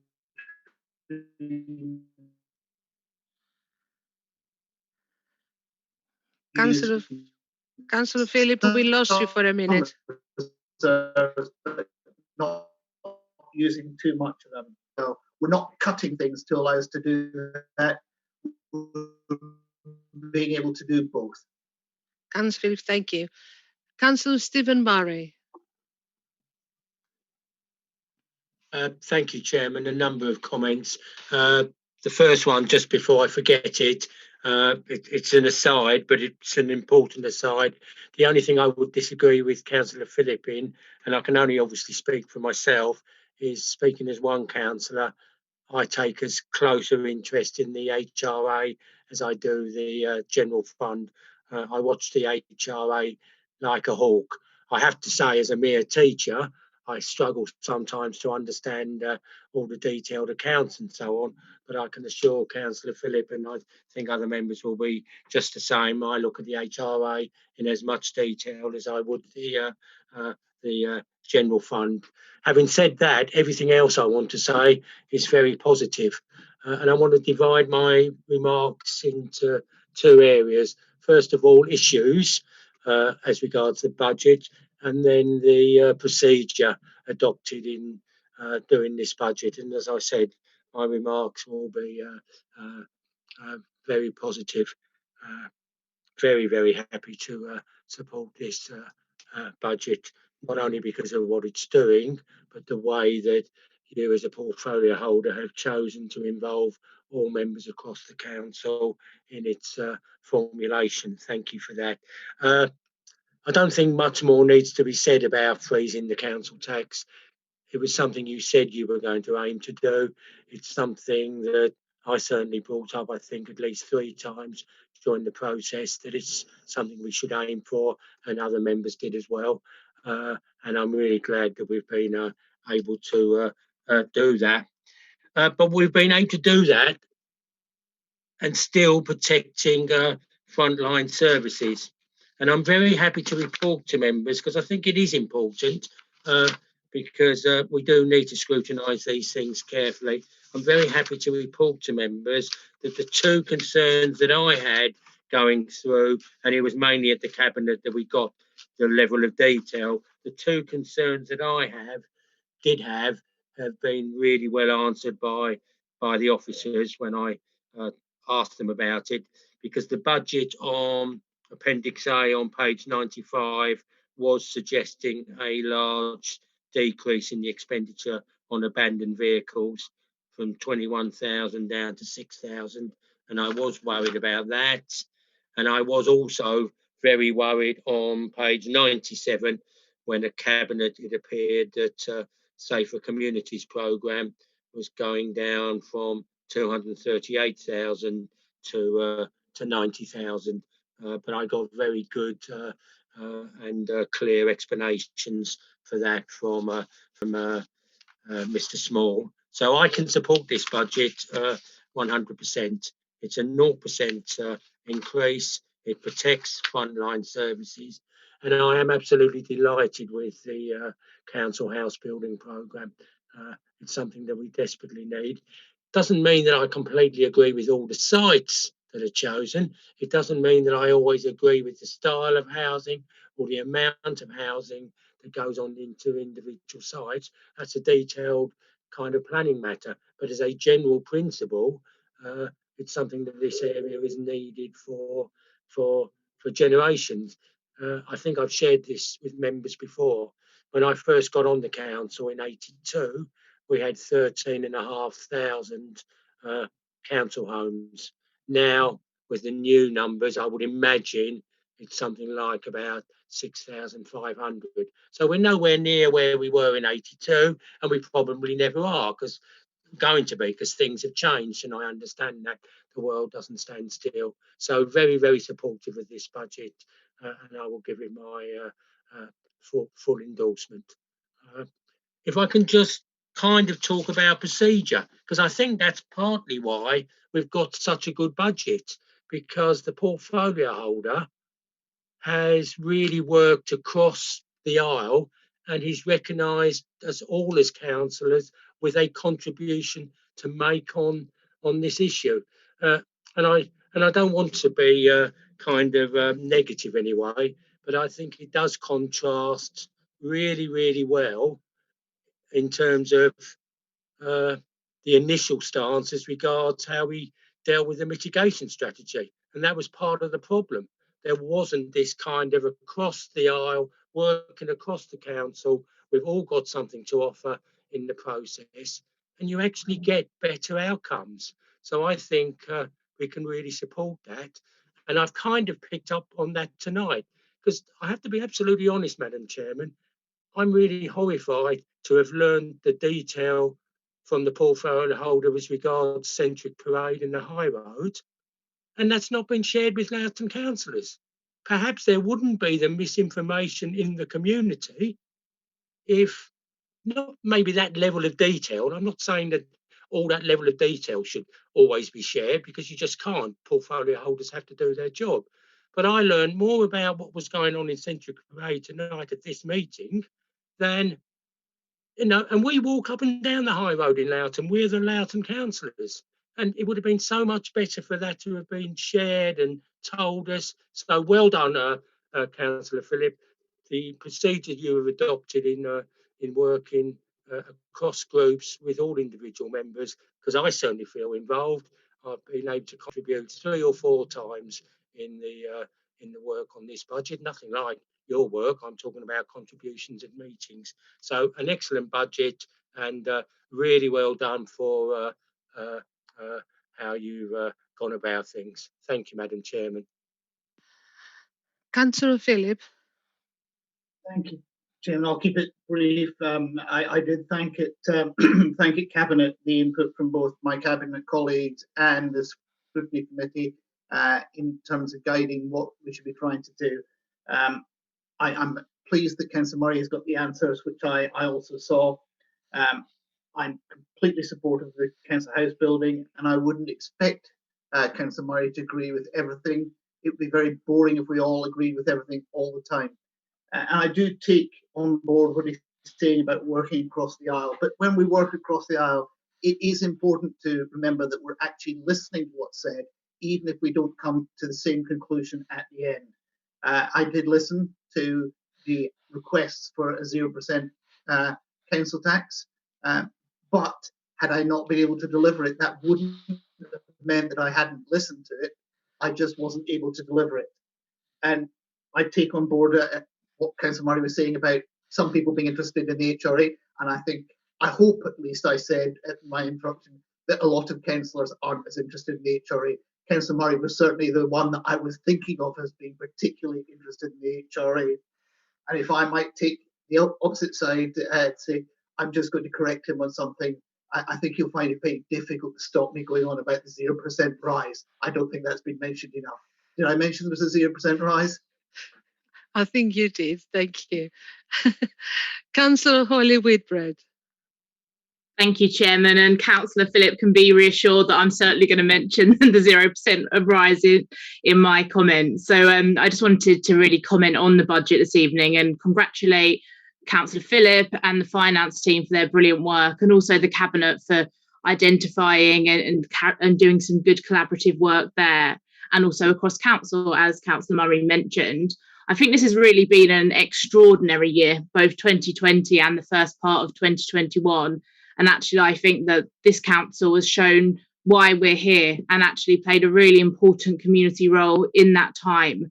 Particularly, I'd like to say thank you to some of my team who've really kind of gone above and beyond during the pandemic period, from helping get rough sleepers off the streets and into more permanent accommodation in that first stage of the lockdown, and also helping to keep us all safe in terms of kind of public health, with enforcement officers working really hard on the ground, particularly around any issues of kind of social distancing. Obviously, we had a few issues with parties and raves, so our officers' work have really been invaluable during this time. Also, the Youth Council around mental health projects. And I think that shows the kind of additional work we do as a council, which we should be really proud of. So not only have we frozen council tax, but we've actually managed to provide added value. And I think that's really, really important. And we're still the lowest council tax in Essex, which is really fantastic. I just want to talk in a little bit of detail about my portfolio and some of the things I'm particularly pleased to see in this budget.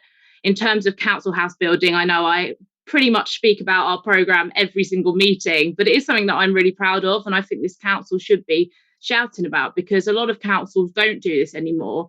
As the budget documents show, we're putting £91 million into new council house building, and we are really breaking the trend. As I mentioned in a question in response to Councillor MacGyver earlier, we just opened 12 new council homes in North Weald. earlier in the year, we opened new properties in Burton Road in Debden. And also we're working on a new project in St John's Road in Epping, which will see shared ownership and accommodation for key workers, which is really good to see and really apt with the pandemic. As I flagged before as well, we have additional police officers in Epping Forest, which actually provide additional security for local residents, which I know is something that's really appreciated, and their value was shown more than ever before during the pandemic, as I referred to earlier. And also the community hub, that's £1.5 million for a new community hub in Waltham Abbey. This is an evolving project, but it should be a really important project, particularly in terms of kind of regeneration as we look to COVID recovery. So I'm really pleased and excited to see that. And then just quickly in my own ward, I was really delighted to see the money put aside for Epping Sports Centre, which is finally happening after a long period of time. But it's really good to see the plans in, the money put aside, and we're going to have a new sports centre and swimming pool in Epping delivered by this Conservative council. So I'm really happy about that. So just to conclude, I think this council can be really proud of what we do, having frozen council tax. I think that's fantastic. And also just always striving to provide the best possible value for residents.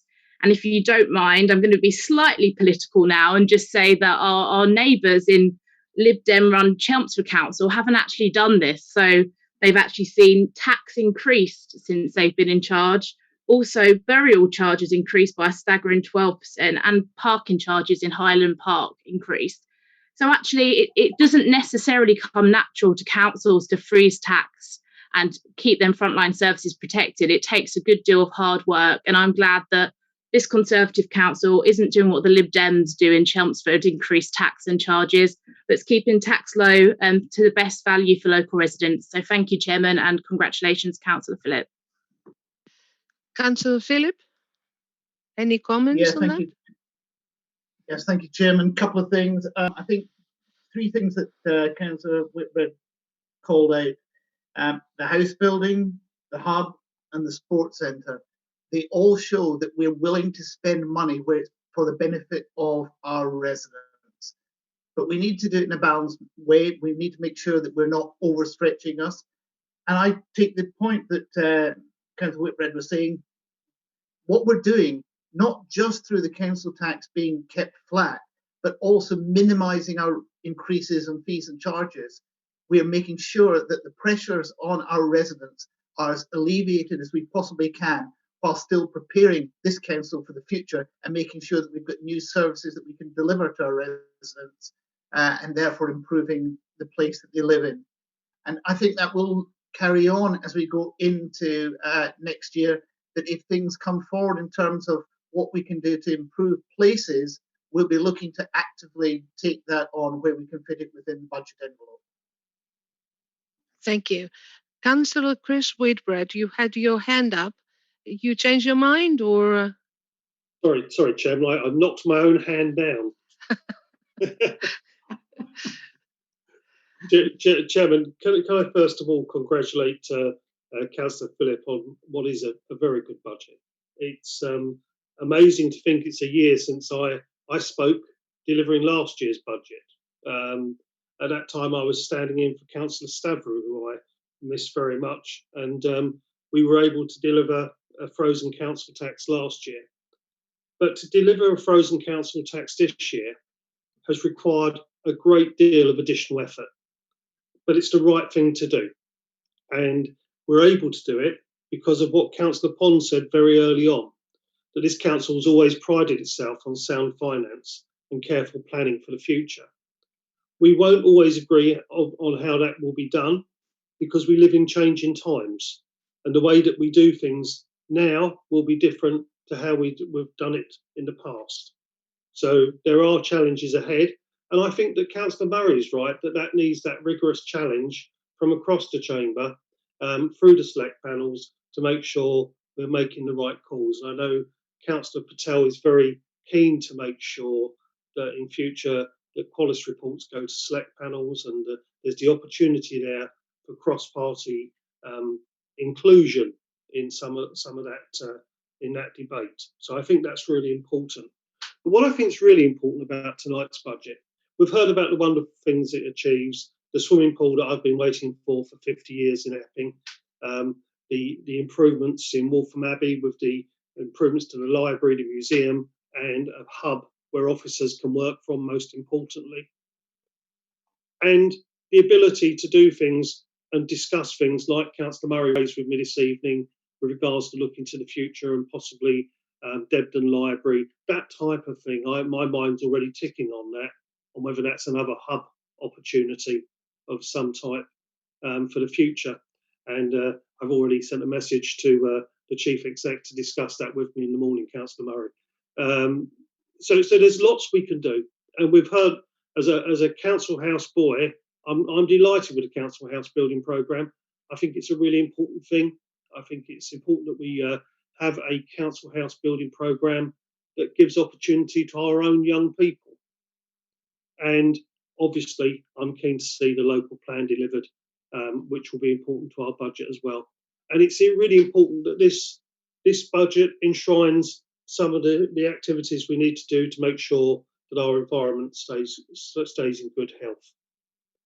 But most importantly, this budget in particular is about the recovery from the pandemic and what we need to do to bring our high streets back to life.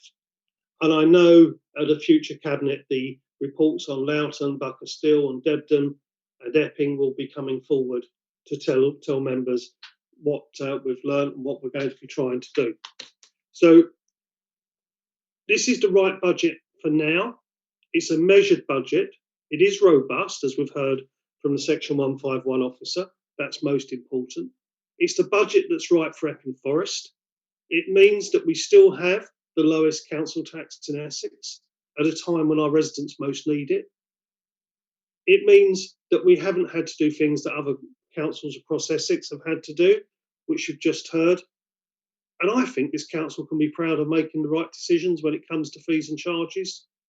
Thankfully, we're in a good position to do that because we're a well-run authority, and that's thanks to everybody. And particular, it's thanks to our super finance team, who I hope it goes on record this evening, have done a first-class job in very difficult times. Not only have we asked them to prepare a brilliant budget, we've also asked them to deliver grants to businesses that most need them, to make sure that the council tax is being paid, and to make sure that we do the right thing for the residents of Epping Forest. So Councillor Phillip, well done. Officers, brilliant, first-class budget, and I hope that's minuted. Thank you to you all, everyone involved. Thank you to the team across the council, and thank you, members, for supporting the budget. Thank you, Chairman. Councillor Phillip? Yes, not a lot to add to that, Chairman. I just want to call out a couple of things. We're setting a budget that gives us the framework to work next year. However, if things, as this year, if things come forward that need to be funded, we will look to find a way to deliver that. And in terms of what Councillor Whitbread was talking about, I'll point out that in the capital programmes, we put aside £500,000 for place. And that's to make sure that we're doing the right thing for places in our district. And you'll certainly see from me a focus on that as we go forwards. Thank you. Councillor John Whitehouse. Thank you, Chairman. Yes, as both the portfolio holder and Mr. Small have highlighted, it must have been a particularly challenging budget to put together this year. It's like trying to hit a moving target with all the changes and short notice decisions and so forth that the council's had to deal with. So I'm grateful for all those who have been involved. And I note also there is an improved standard and amount of information compared to what we had last year. I think one of the things that both reports and that highlights is the need to get some certainty on future government, local government funding. And I hope that those who are in contact with ministers and governments will press that case, because it's very difficult for the council to develop a medium-term strategy if there's no medium-term certainty over the funding and the income and the different pots which government are going to be providing for the council. There are three items that I wanted to highlight, all as it happens in the capital programme, two of which have been mentioned already. But the first was the disabled facilities grant, and I appreciate that's in part a government decision, but it's obviously welcome that we'll be able to do more of that. Of course, that doesn't cover disabled facilities improvements in council housing, and there's an increased need for that. And certainly last time I asked, there's quite a backlog in those. So I just ask that we do keep a close eye on the funding for that in the HRA. And I see in the current plans it's actually due to be reduced in a couple of years. And I would ask that as a budget is put together looking forward, that we look again at that, because there's an awful lot of people who have struggled in any case to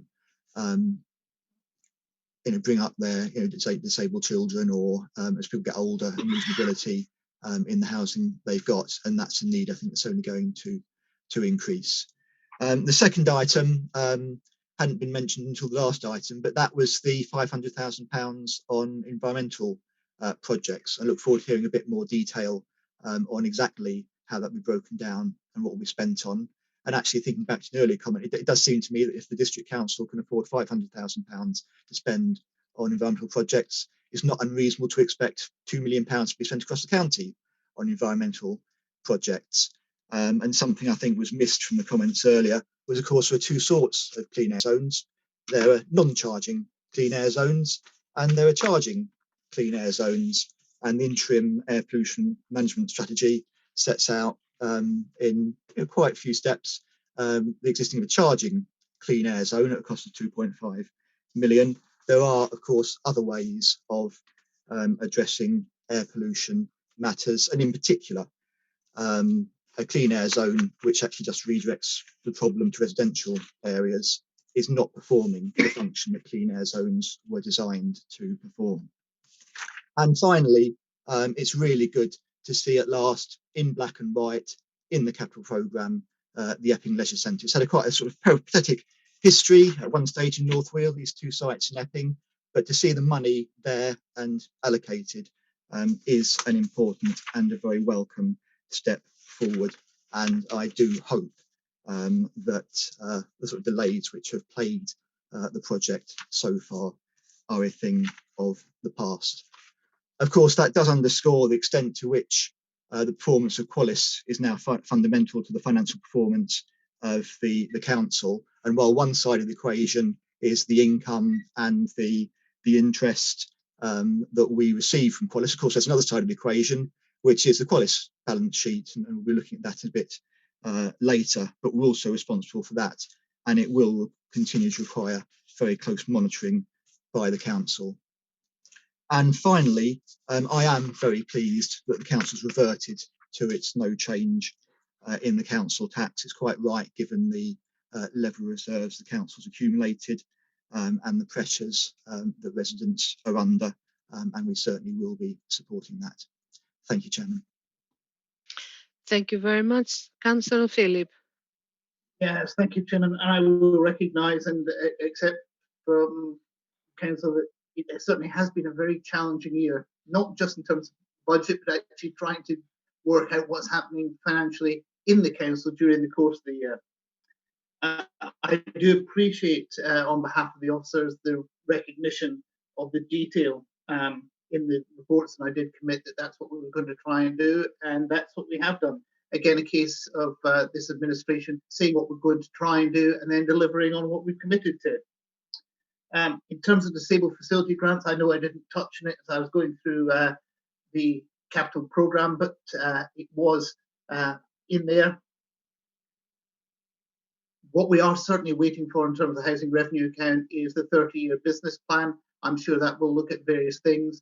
But just to put it in context, there is still well over 2 million over the next 5 years in disabled adaptations for our council houses. Given the relative number of our council houses compared to the overall properties in the district, that's a significant amount. And then just coming to his final comments about the clean air zone, there is absolutely nothing in the Liberal Democrats' amendment to county suggesting the clean air zones there that were being suggested were non-charging. Clean air zones may be a good idea, but if we have to enforce people not going in particular places, then through a clean air zone, then we've actually failed our other mitigation strategy. The aim here in this council is to make sure that we deliver the best possible area for our residents, protecting the forest, and that's why we put together this portfolio holder group, so that we don't have to waste £2 million putting in a clear air zone that people do not want. And it's good to be able to be consistent and say, it doesn't matter what sort of clean air zone it is, we don't want them. And we were doing everything we can to avoid it, and not rushing them in the next year by putting money in the budget to have clean air zones coming in quickly. Thank you. Councillor Darson Sanga. Thank you, Madam Chairman. I wasn't going to speak tonight, but I thought the budget that's been proposed is a very responsible and caring budget. I think our residents will actually breathe a sigh of relief and welcome the 0% the freeze on the council tax. As we approach the end of the furloughing scheme now, there is that uncertainty. So this is a lifeline for our residents, and especially the fact that as we set our plans towards COVID recovery as well, we mustn't forget we've got to support our local businesses who are looking to be coming back and reopening as the Prime Minister set out his roadmap for recovery and getting our businesses back. So congratulations to Councillor Phillip for bringing that. Every little helps at the moment, and also I commend and I congratulate your team, or the finance teams, for the way you put the budget together. But yeah, just a thank you, I think, on behalf of all the residents of Epping Forest District Council, a well-planned and coordinated budget, and I fully recommend and support this budget tonight. Thank you. Thank you, Madam Chairman. Thank you, Councillor Phillip. Thank you, Chairman. I don't think I need to add anything to that. Okay. Councillor Aniket Patel. Thank you, Chairman. This time last year, when the budget and the proposal of council tax was presented to council, I gave an update on the successes of how, through prudent management of our assets, we've managed to increase our rent roll and our asset value. What's been interesting, obviously, with COVID and seeing how the council responded to the COVID pandemic and to the pandemic within the district. Our finance team were constantly monitoring the income that was coming in to the council, and I remember receiving updates as early as back in June, July, so through the spring, through the summer months. So what I'm trying to say is that work towards this budget started very early on in this civic year, because it was always anticipated that it was going to be very difficult for us to get to the position that we've got to today. But we as a cabinet and through the words of the leader, we did not want to see an increase in our council tax, which would impact on our residents, particularly at a very difficult point in some of their incomes. So I congratulate the team and Councillor Phillips on getting to this position where we are now. I think we and the leader always states that we want to have a low tax rate, but also protect frontline service at the same time. But I think what mustn't be forgotten is that we as a local authority not only provide our statutory services, we provide a lot of non-statutory services. And this mustn't be forgotten when we do set the budget, because yes, we haven't cut any of our services, but services is twofold: statutory and non-statutory. And again, I think we should be applauded for ensuring that all of the services that we provide as a district council are being maintained. So congratulations to Councillor Phillips and Mr. Small and his team. Councillor Phillip. Thank you, Chairman. Yes, and I do welcome the contribution that our assets bring to the council in terms of the income that comes in, and that's another of the things that help us to keep our council tax low. Councillor Patel is right; it is a balance of council tax and the services that we provide. And I did earlier on in my presentation actually specifically reference the Epping Forest Shopping Centre as one of our assets, makes a significant contribution to what we do. It's great that we remain the lowest council tax in Essex. It's great that we can have a 0% rise, but it's even greater that we're actually able to continue to provide all the services that our residents rely on with impact through this difficult time. Thank you. Councillor Simon Heap. Thank you, Chairman. Well, most of what I was going to say has been covered, so that's good for everybody. Yes, it is a brilliant budget, and thanks to the team, and I have emailed them. I would just like to say, before we get too self-congratulatory, that the hard work starts here, Councillor Phillip. Next year is going to be a bit of a test. And as part of that, I'd like you to be as favourable as you can to local hostelries. I've done my best to support them, but I'm only one man, and I need a bit of help. Councillor Phillip. Chairman, I'm sure many of us on this Zoom call tonight are looking forward to the time that we can get back into our local hostelries. I'm really lucky in the voice that we've got two excellent public houses in the Queen Vic and the Bull. I have to say, on a number of occasions, I've been in one and then the other. And then, as my colleague Councillor Jones knows, that when circumstances permit, we actually run our district councillor surgery in one of those public houses on a monthly basis. And it's fair to say that we always take part in the sustenance they provide. I have to say, Councillor Jones is very good. She tends to the coffee. I tend not to the coffee. But I'm looking forward to the time when I can personally help support our hospitality business within the village, within the district. And I would just put a call out for all of us to be making sure that we actually make use of those local businesses that are doing takeaway business at the moment. I'm doing my very best to make use of at least one each week within the village to make sure that in this difficult time that I'm doing my bit to support them and that we're doing our bit to support them from a council. I would encourage them to look at the grants that Councillor Kane was talking about earlier. We want to make sure that we use and distribute what we can. Thank you. Councillor Michael Owen. Thank you, Chairman. Yeah, just a quick one, actually. I was wondering, as Qualis is a 100% owned sub, why do we not consolidate it from an accounting point of view? I don't know if it's a question that can be answered now. Councillor Phillip. It's an entirely separate entity which is set up in a particular way. So we see our revenues coming in terms of the money coming in from Qualis. I'll get Councillor Owen a more detailed answer going down into the nitty-gritty later on. Thank you very much. I cannot see any other hands. Councillor Holly Whitbread, you did have your hand raised, but not anymore. That's why I didn't. Thank you, Chairman. It was just a point of clarification, just to say that we are looking at the disabled grants within the HRA. And actually, I did get an officer to prepare a paper in the autumn, but we didn't end up bringing it up to council. But it is something we're reviewing and actively looking at, just to reassure Councillor Whitehouse. Thank you, Chairman. Thank you very much. Okay, members. Now we have recommendations. On page 79, we have 6 recommendations.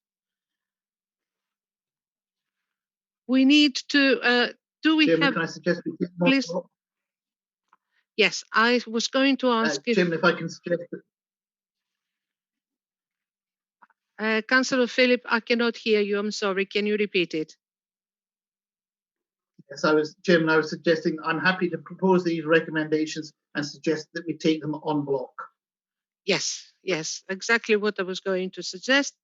Members, can we take the recommendations en bloc? Agreed. Agreed. Agreed. Agreed. Chairman, we have to take it. Yes, of course. A vote on Members, we need to take a vote. And because it is a Zoom meeting, you know the procedure. Please tell your name when you vote for it. Jackie, I think you can go ahead. Yeah? Yeah. Councillor Avey. Councillor Avey agreed. Councillor Baldwin. Councillor Baldwin agreed. Councillor Bassett. Councillor Bassett agreed. Councillor Beales. Councillor Amy Beales agree. Councillor Bedford. Councillor Bedford agreed. Councillor Bolton. Councillor Bolton agreed. Councillor Brady. Councillor Brady agree. Councillor Brooks. Councillor Brooks agreed. Councillor Burrows. Councillor Burrows agreed. Councillor Durrell. Councillor Dave Durrell agrees. Councillor Hadley. Councillor Hadley agreed. Councillor Heap. Councillor Heap agrees.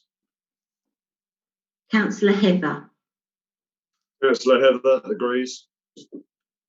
Councillor Bob Jennings. Councillor Bob Jennings agrees. Councillor Judy Jennings. Councillor Judy Jennings agreed. Councillor Jones. Councillor Jones agreed. Councillor Helen Kane. Councillor Helen Kane agrees. Councillor Sam Kane. Councillor Sam Kane agreed. Councillor Kaufman. Councillor Kaufman agrees. Councillor Kesker.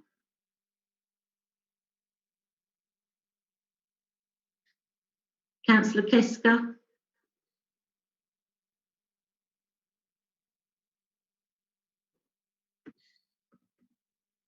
He's here. Councillor Kesker.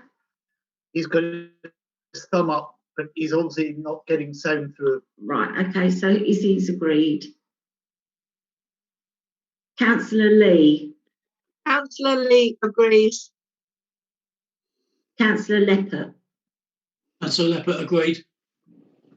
Councillor Lyon. Councillor Lyon agreed. Councillor Macready. Councillor Macready agreed. I don't think Councillor McEwen's here, is she? No, she's not. Thank you. Has Councillor McIver gone as well? He has gone early, yes. Thank you. Councillor Morgan. Councillor Morgan agreed. Councillor Murray. Councillor Murray agree. Councillor Neville. Councillor Neville agreed. Councillor Owen. Councillor Owen agrees. Councillor Patel. Councillor Patel agrees. Councillor Phillip. Councillor Phillip agrees. Councillor Chris Pond. Councillor Chris Pond for. Councillor Caroline Pond. Councillor Caroline Pond agrees. Councillor Rolfe. Councillor Rolfe agrees. Councillor Sandler. Councillor Sandler agrees. Councillor Sartin. Councillor Sartin agrees. Councillor Cher-Bernier. Councillor Cher-Bernier agrees. Councillor Stalker. Councillor Stalker agrees. Councillor Stocker. Councillor Stocker agrees. Councillor Sunger. Councillor Sunger agrees. Councillor Vaz. Councillor Basil Vaz agreed. Councillor Whitbread. Chris Whitbread. Councillor Chris Whitbread agrees. Councillor Holly Whitbread. Councillor Holly Whitbread agrees. Councillor Janet Whitehouse. Councillor Janet Whitehouse agrees. Councillor John Whitehouse. Agreed. Councillor David Wixley. Councillor Wixley agrees. That is 45 votes and unanimous. That was Chairman. close. So, members, this report, we have a budget and it is unanimously gone through. Thank you very much. Before I go to council tax settings, which is item 14, I would like to request, as we are for some time, if any members would like a comfort break at all. Chairman, can I suggest that we actually take the council tax setting, because I hope that will be really quick, and then we take a break after that. Fine, no problem. Okay, we continue. I was only being polite. Right, item 14, council tax settings 2021-2022. Councillor John Philip, please. Thank you, Chairman. I think I may have mentioned that we're setting a 0% rise in our council tax. Chairman, I'm not going to go through this report. The guts of the work is done in the budget. The detail is written down in the report, shows where the various precepts come from. The rises in Essex County Council, which is not as large as it could be, a significant rise from Police and Fire Commissioner, no rise from the Essex Fire and Rescue Service, no rise from Epping Forest District Council, and call out on page 156 in table 1.1 an average rise of 1.64%. Chairman, I recommend the recommendations to council. That was quick, Councillor Philip. I will go to Councillor Stephen Murray. Thank you, Chairman. I won't be long, but I think there are two important points that I need to make on the basis of a careful reading of this report. And I won't dwell on the council tax. We've had that discussion, or our element of the council tax. I will. It's all right. You can come in. It's legal now. You can have as many points. That's not me, Madam Chairman. Has someone got there? Is everyone else hearing something? Yeah, it's been muted now. Oh, lovely. Okay. I have to be honest and say I'm not happy on page 156 to read about that Essex Police Fire and Crime Commissioner increase. And the reason why I say I'm not happy, and I've followed that carefully because he has consulted quite widely, and I do understand the reasons why he's done it. But I actually just think it's not something we can control, but I think too much of that particular service is now being funded from the council tax rather than from general taxation. And the balance used to be much more that the police service was funded from general taxation than council tax. And we all know that council tax is a much more regressive tax than income tax. So I just wanted to make the general point that if I was in charge of things, I would get back to the old balance. And it's right to have a balance from local funding and national funding for something like the police. But I now think the balance is out of kilter and we should move more towards funding from the council tax to national tax, because that's a more progressive tax. But that's obviously way out of our authority, but something perhaps I might have a chat with our MP about. And then the other thing I'm going to mention, and councillors that have been around the roundabout for a few years know that I always like to look at this appendix really carefully. And I'm looking at Appendix A on page 160.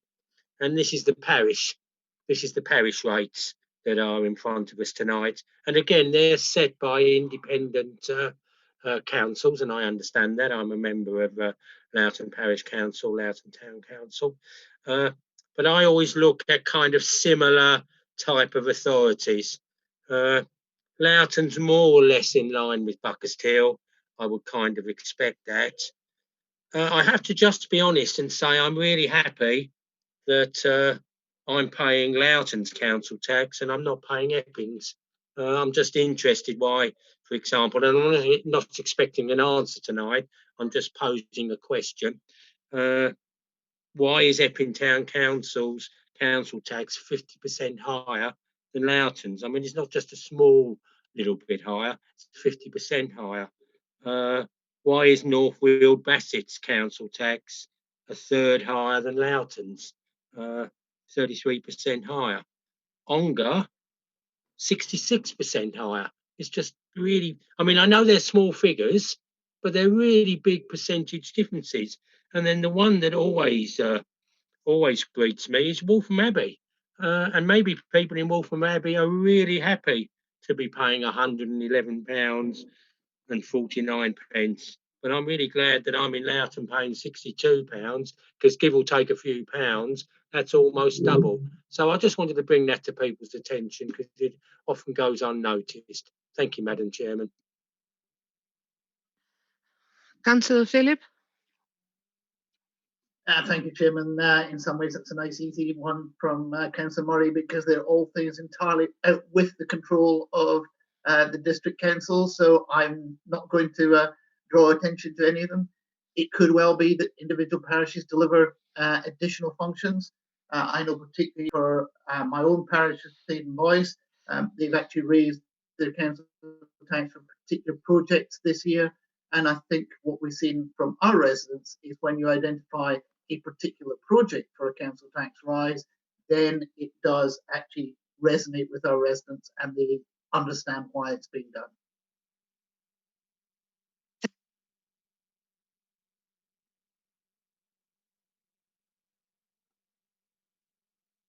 Councillor Simon Heap?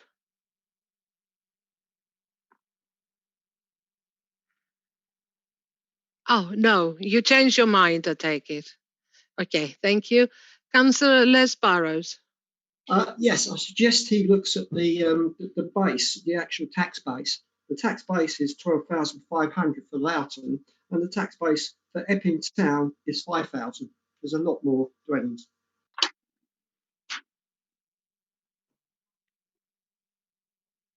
Okay, right. I cannot see any other hands. So, members, on page 155, we have recommendations going to page 156. Can we take it as before on block? Agreed. Agreed. Okay. Agreed. Can we agree the recommendations? Agreed. Agreed. Agreed. Agreed. Agreed. If I ask the Democratic Officer, Services Officer, if we needed to take another vote, or that is okay? Andrian, please. No, you don't need to take a named vote on this one, Chairman. Fair enough. In that case, if no one is against, then we will actually we take the report. The report is passed through. Thank you. Okay, we continue to item 15, Qualis Quarterly Monitoring Report. I will ask Councillor Aniket Patel. Thank you, Chairman. I thought we were going to pause for a comfort break, but if not, then I'll carry on. I am free if the members would like a comfort break. We can meet in 10 minutes. Otherwise, we can continue. It's up to you, members. Continue. Continue. Fair enough? That's it. So you can continue now, Councillor Patel. Thank you. Thank you, Chairman. Chairman, this report presents the Q4 monitor position for Qualis operation up to 31st of October. This is also the Qualis accounting year end, and Qualis have provided their signed off accounts to the shareholder following completion of the audit process. The accounts have been reproduced along with the board report in the interest of transparency. As the audit process takes longer to complete, this Qualis monitoring position is presented later than would be expected for an ordinary quarter. The audited year-end position has only, in the last few weeks, been agreed by the Qualis board, and because of the fall of meetings, Cabinet received this report before overview and scrutiny, had the opportunity to review the position. In its first year of operation, Qualis has reported a loss.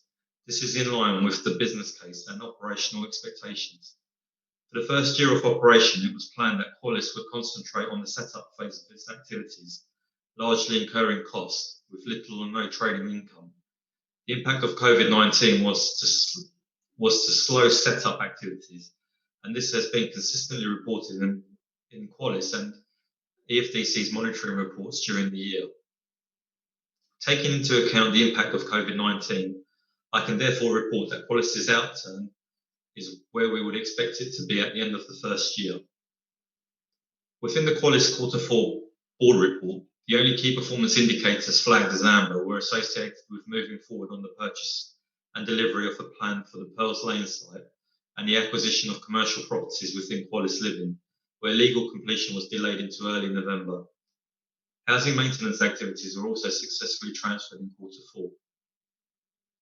Chairman, this is the same report that went to Cabinet on the 11th of February, and now I ask members of the Council to note the report. Thank you, Councillor Patel. Councillor Stephen Murray.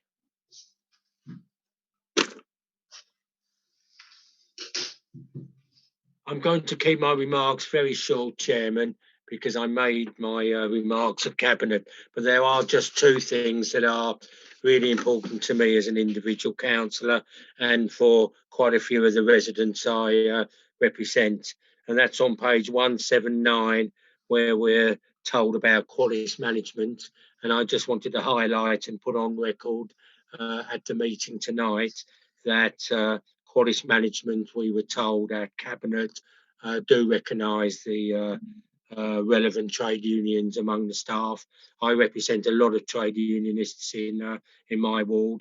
They're proud members of trade unions, and I just wanted to put on record that we've had it clarified at Cabinet, and I'm sure the portfolio holder can give further assurance tonight that Qualis management do recognise the relevant trade unions. And again, and I'm going to ask this continually because it's really important to me and the residents I represent. This is talking about the TUPE process about housing maintenance staff. And I just want to ask the portfolio holder again to give us all an assurance that before any other service is transferred to Qualis management, that will go to the relevant scrutiny panel. Thank you, Chairman. My concerns, but I am speaking on behalf of people in my ward as well. Thank you. Thank you. Councillor Patel. Chairman, yes, as stated previously, this process, we are following the TUPE process, and it will go to this to the relevant scrutiny panel first before it comes forward to Cabinet. Thank you. Councillor John Whitehouse. Thank you, Chairman. Yes, given this only takes us up to the end of October, I suspect there'll be rather more content in the next update we receive than this one.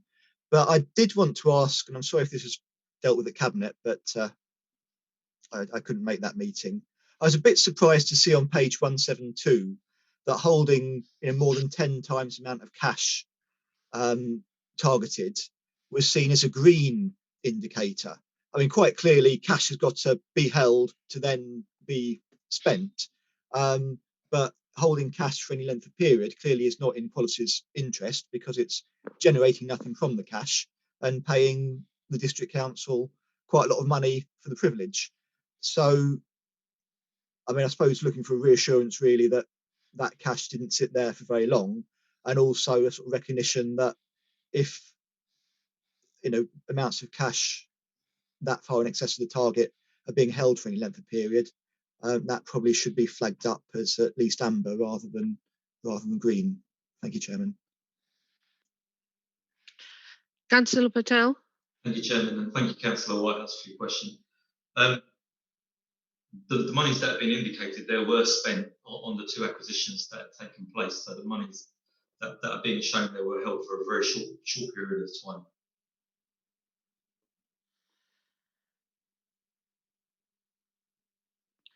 Thank you. Councillor David Wixley. Yeah, thank you, Chairman. I wonder if the portfolio holder could be a little bit more forthcoming regarding the delivery plan for the Pearls Lane site. It says in early stages of review, and of course it is in my ward, so I've got a particular interest in that. And I just wondered if he could give a bit more information on that.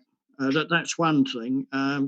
Just on the second point, which is entirely different, but perhaps he can help on this as well. Councillor Murray, I think we understand that staff are going to be tupied over, but I think we also have to be interested in how industrial relations are going to be conducted in the future within Qualis. And I wonder if he could enlighten us a bit on that as well, please. Councillor Patel. Thank you, Chairman. Sorry, Councillor Wixley, I didn't catch the second part of your question, but just in response to the first part, if I can take that first, Chairman. The Pearls Lane site, so that's currently being a scheme is currently being worked up regarding Pearls Lane. But as with the Epping sites that were transferred over to Qualis, that won't take place until the site's been appraised and the scheme is being put together. At which point it would then come to Cabinet for consideration, and then where we could then consider the merits of then transferring it over to Qualis. And as that sits outside of the Qualis business plan for this year, they would then need, if they wanted to bring that forward, it would need to come to full council for consideration, or it could be adopted in next year's business plan when that's presented to Cabinet and then to council. Can you repeat the second part of your question, please, Councillor Wilson? Yes, thank you. Yeah, I think we understand that staff have been tupied over to Qualis, but what I'm interested in, that having done that, how industrial relations are going to be conducted going forward within Qualis itself. I don't follow the question. I'm sorry. Right, I'll put it to you in an email. Perhaps you can get an answer to me. Sorry about that. Yeah. Okay. Right. I can see no other hands. So, members, on page 165, we have recommendations to agree of any actions required, to agree the report and any actions. Do we agree? Agreed. Agreed. Right, thank you very much. Okay, then we go to item 16. Now, on item 16, overview and scrutiny, we've got a supplementary report. So, if I may, I ask Councillor Sartin, Mary Sartin, to actually take like a 16A and 16B will be on your supplementary. Thank you. Thank you, Chairman. As the Chairman has said, you have got a supplementary which was forming part of the same supplementary that the remuneration panel's yellow was on as well. If I look first of all at what is now 16A, the report which is for noting for the meetings that took place in January and February, just on paragraph 2, I will just make a comment that Councillor Murray raised the question at Cabinet about questions that Mr. Walker said he would come back to us with after the meeting. As I understand, Mr. Woodhall has sent an email last week to Mr. Walker, so we're still awaiting a response to that part of it. But it was some of the questions that had been submitted prior to the meeting that he was going to come back with answers to. And the other part of the report I'll just draw members' attention to is the final paragraph, which is our April meeting, when we've got the Youth Council coming to that meeting, and also an external scrutiny of young people's mental health services in the district, both of which I think would be an extremely interesting and topical subject at the moment, because we're all very much aware of the impact of the pandemic that has been having on a large number of our young people's mental health during this period. So with the work that Epping Forest Youth Council has done on that as well, I think it will be a meeting that will bring out a lot of interesting answers to questions that might be brought forward on that. So we look forward to hearing from both of those groups. So as I say, that report is just for noting, but with that report, paragraph 7 makes mention of the co-option of an independent member to Stronger Communities Select Committee, and that is the item on page on page 235 of the supplementary. Chairman, do you just want to deal first of all with the actual report, whether members are happy that that is noted? Noted. Noted. Noted. Noted. So, sorry, Chairman, we can't hear you, although you don't Yes, appear to sorry be about muted. this. You can hear me now. Members, we have Councillor Murray. He would like to speak. Yeah, thank you, Chairman. It is important, and I accept that the Chairman of the committee might not be able to give an answer, but maybe the Chief Executive can. On page 231, it notes that on the 2nd of February, a report was received about the election planning. Could I have an update, please, about what is happening to the largest part of the Alderton ward and a small part of the Loughton St Mary's ward? Because the traditional voting station, Murray Hall, as we all know, is becoming a vaccination centre as from next Wednesday, March the 3rd. So what alternative plans have been made for the polling station for that part of little part of St Mary's ward in Loughton and the major part of the Alderton ward in Loughton? Thank you. Councillor Sartin. Thank you, Chairman. As Councillor Murray indicated, it's not something that I have the answer to at all. I suspect that it's something that the election planning group will be able to respond to. So perhaps if we could ask them through perhaps the Chief Executive to come back with a response, particularly for Councillor Murray. Yes, I think it's the right thing, the right approach, to be honest. Chair, would you like me to come in? Yes. Councillor Murray, thank you for the question. There's been a number of sites looked at, and we're yet to confirm definitely, but there is a solution. I think we went for solution number 3, but I'll confirm which one it is so I don't give you misinformation. Okay. Thank you. Thanks, Chair.